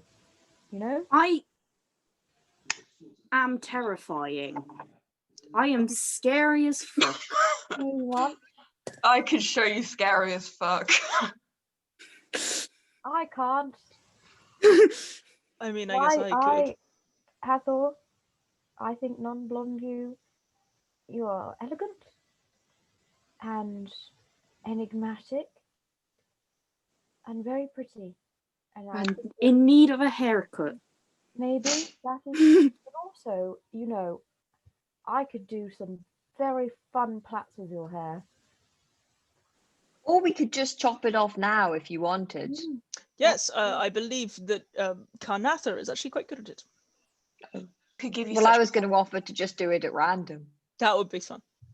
I Hathor. thought that would be fun. Why don't we let Nerin go at it at random? And then Oh, let Karnatha. Because you tidy can it up. always, but you can always change anyway. If I just give you a random haircut, you can just not look like that. Yeah. Okay, yeah. That's very true. You could just ungrow takes out your a hair. dagger and offers it to you as like you can hack it off with a dagger. Yes. Nerin is going to have You know, hair. I think I saw a play like this before. I think No, it's very dramatic. just don't cut it higher than there. And like lets it drop so it's like ankle, drops the whole thing. So it's Good ankle one. length. So much hair. Nerin will follow, like, won't go higher than the place intended, Yes. but will deliberately aim to make it wiggly. Okay. Yeah. Roll dexterity. Frostlion looks like when you drop form. Frostlion blinks, raises his eyebrows, doesn't say anything. 13. Insight fucking check him while I'm Insight drunk. Check him then. And definitely at disadvantage. Okay. Do I have proficiency if it's with a short sword? Or not, because it's not in cutting hair? Take it with proficiency, Nerin. Right, did I see? That's a nat one. Yes, you did see Cacula. He's pretty, isn't he? Yes, in a kind of ethereal manner. That's what I was trying to think of earlier. All I came up with was enigmatic. I mean, enigmatic is also true. Nerin, what did you roll for cutting Hathor's hair? 15. Okay, yeah, it's pretty good. It is intentionally choppy, but like it looks nice. Like you've managed to make it look stylish. Stylish but zigzag. That's rather good, actually. Nice layers in it and shit. Yeah, it's got layers and everything. It's looking pretty good. Hathor, you look so good. It looks great. Very excellent. And a much better form on you. Hathor, could you become a rock shaped like a Hathor? Oh. I Ah, love the way you think, Kitto. a very leathery looking rock. You're just gonna lay down and just. Oh no. Oh dear. I like I said, no extra limbs. Like, are you meaning rock as in the bird or rock as in the object? I mean, could you look like a genasi? If you were an earth A genasi. bald genasi. I was thinking the object rock. You could do a genasi, and then we could just put fire on your head. I think Cacula could do be a that. sensible idea. We could set you on But fire. it would be fun, Oh wouldn't no, it? no, let's not do that. I'm lying on the ground. I'm laying Yes, there is an image I am thinking of. I was going to stop laughing. You're like, no, we're not setting him on fire. But you could just hold your hand over his Put my hand head. over your mouth. Wow, this was not what I expected when I said you could turn into a genasi. I had meant Hang to on. genasi. I'm posting a fucking image in the grow old trap. Well, if you mean an earth genasi, surely that's even easier because Cacula can just make moss. Oh.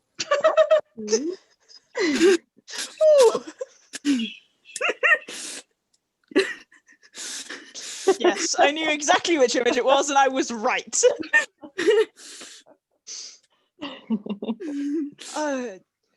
I'm slightly worried that perhaps we should go to sleep before we set Hathor on fire.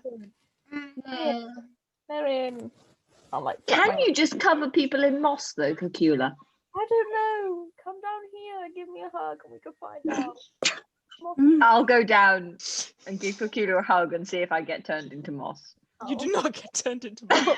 I just create lots of moss and then pat it along there. Okay. You use druidcraft to create a shit ton of moss. I'm like, ooh, look, I'm an We're like a Darcy. blanket of moss. Yeah. There's a really high-level druid in the corner going, what? Yeah, no, my fear is confused. I'll turn over to Kitto. I'll say, you can have some flowers here. I'm gonna actually turn into like a very short-looking, rotund kind of Earth Genasi who's got a nice amount of chub that's like 5 foot I something. will take That's the moss off me and put moss on. bald Okay. and let them pat moss Moss onto on your my head. Adorable. Eventually, you all do crash from just being pile. drunk Big pile. and Big end up pile. falling asleep in a big pile. Covered in moss. Covered in moss, which is adorable. And you wake up the next morning. Everybody but Nerin has a hangover. And I'm the only one who doesn't think it's weird that we're covered in moss. Yeah, Nerin's like, it's all fine. Some other members of the crew also appear to have had a bit of an evening.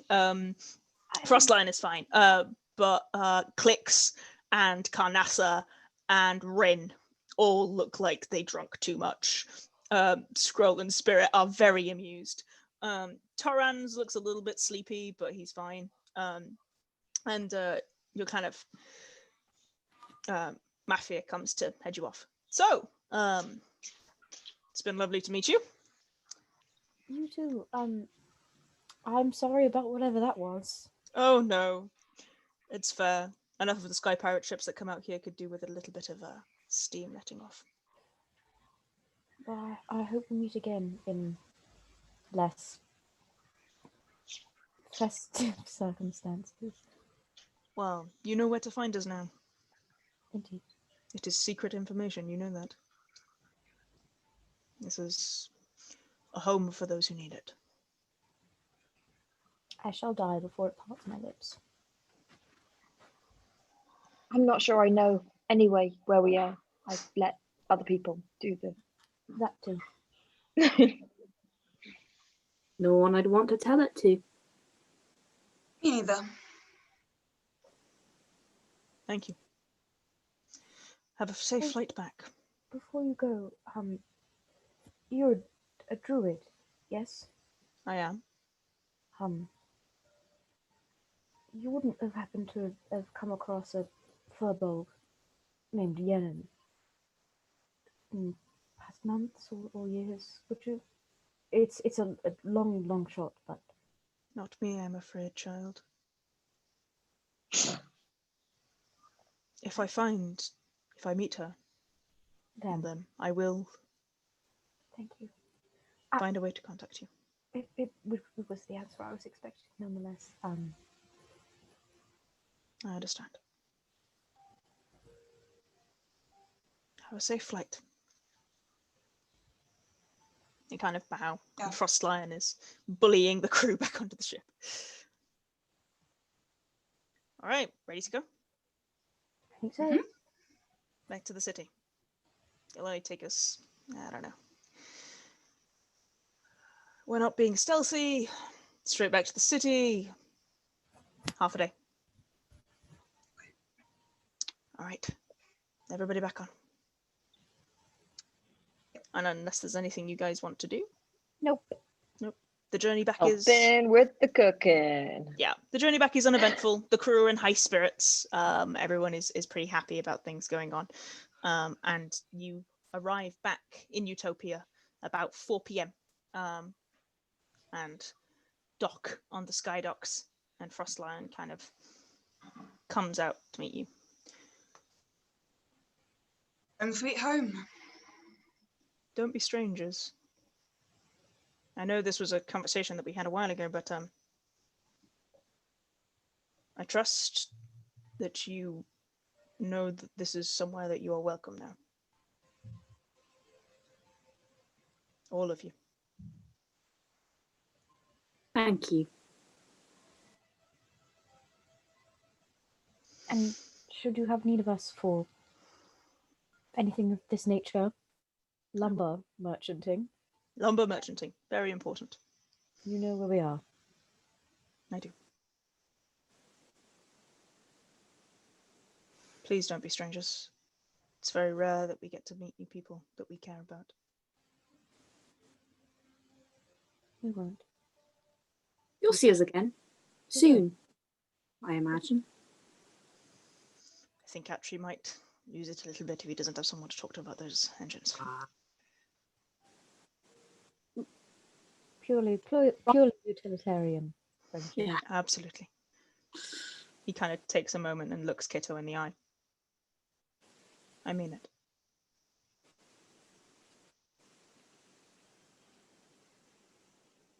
Thanks. Take care of yourself, all right? I mean, all of you, but you. We will. We will. Well, we'll stay in the city a little bit. A few things to catch up on, I'm sure. A lot of the crew have family, so people to go see. So we'll be around. Take care. Yes. You too. I'll see you again soon. You will. Kind of nods, sighs a little bit, and heads off. As he's kind of like walking back on the ship, I'll just say, you know, we have tea too. He laughs and stops and turns around.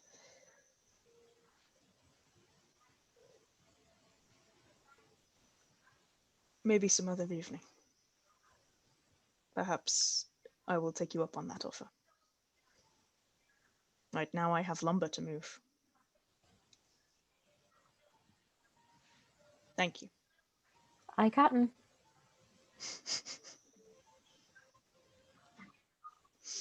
And he goes and starts rallying the crew into getting things done. We should probably go and tell Rosanna that we aren't dead. I think she'd appreciate that. Okay, so you head to Rosanna's. Mm-hmm. It takes you a little while. It's getting a little bit later by the time you get to Rosanna's, and you. They've just been burnt down. No, you manage to head back into Rosanna's, and the door is open, as usual. But she isn't in the front yard. Does it look suspicious? I'm gonna go in and I'm gonna not think anything of it and knock on the door and go home. There isn't a response from Rosanna, actually. And then you're like, it's like 5 p.m. She's possibly at the temple still. Like, that's not an unusual thing for her to go to the temple once or twice a week and be there in an evening. But there is a response from somebody else. You hear Kit go, Hathor? You're back? Yeah, it's me. Are your friends back with you? Friends, yeah. Hello. Coming in. Okay, he's not in the front room. He kind of sticks his head out. Your friend can heal people, right? Yes. Who is it? Where? Show me. And he kind of pulls you through into his room, and slumped over, unconscious on a bed, is an Autumn Eladrin. And we will pick up there next week with Jake! Yay! So yes, introduction of Lusa. Yeah, baby! And I will pause our recording there. Oh, level up. Everybody levels up. Oh, Level 5. yeah!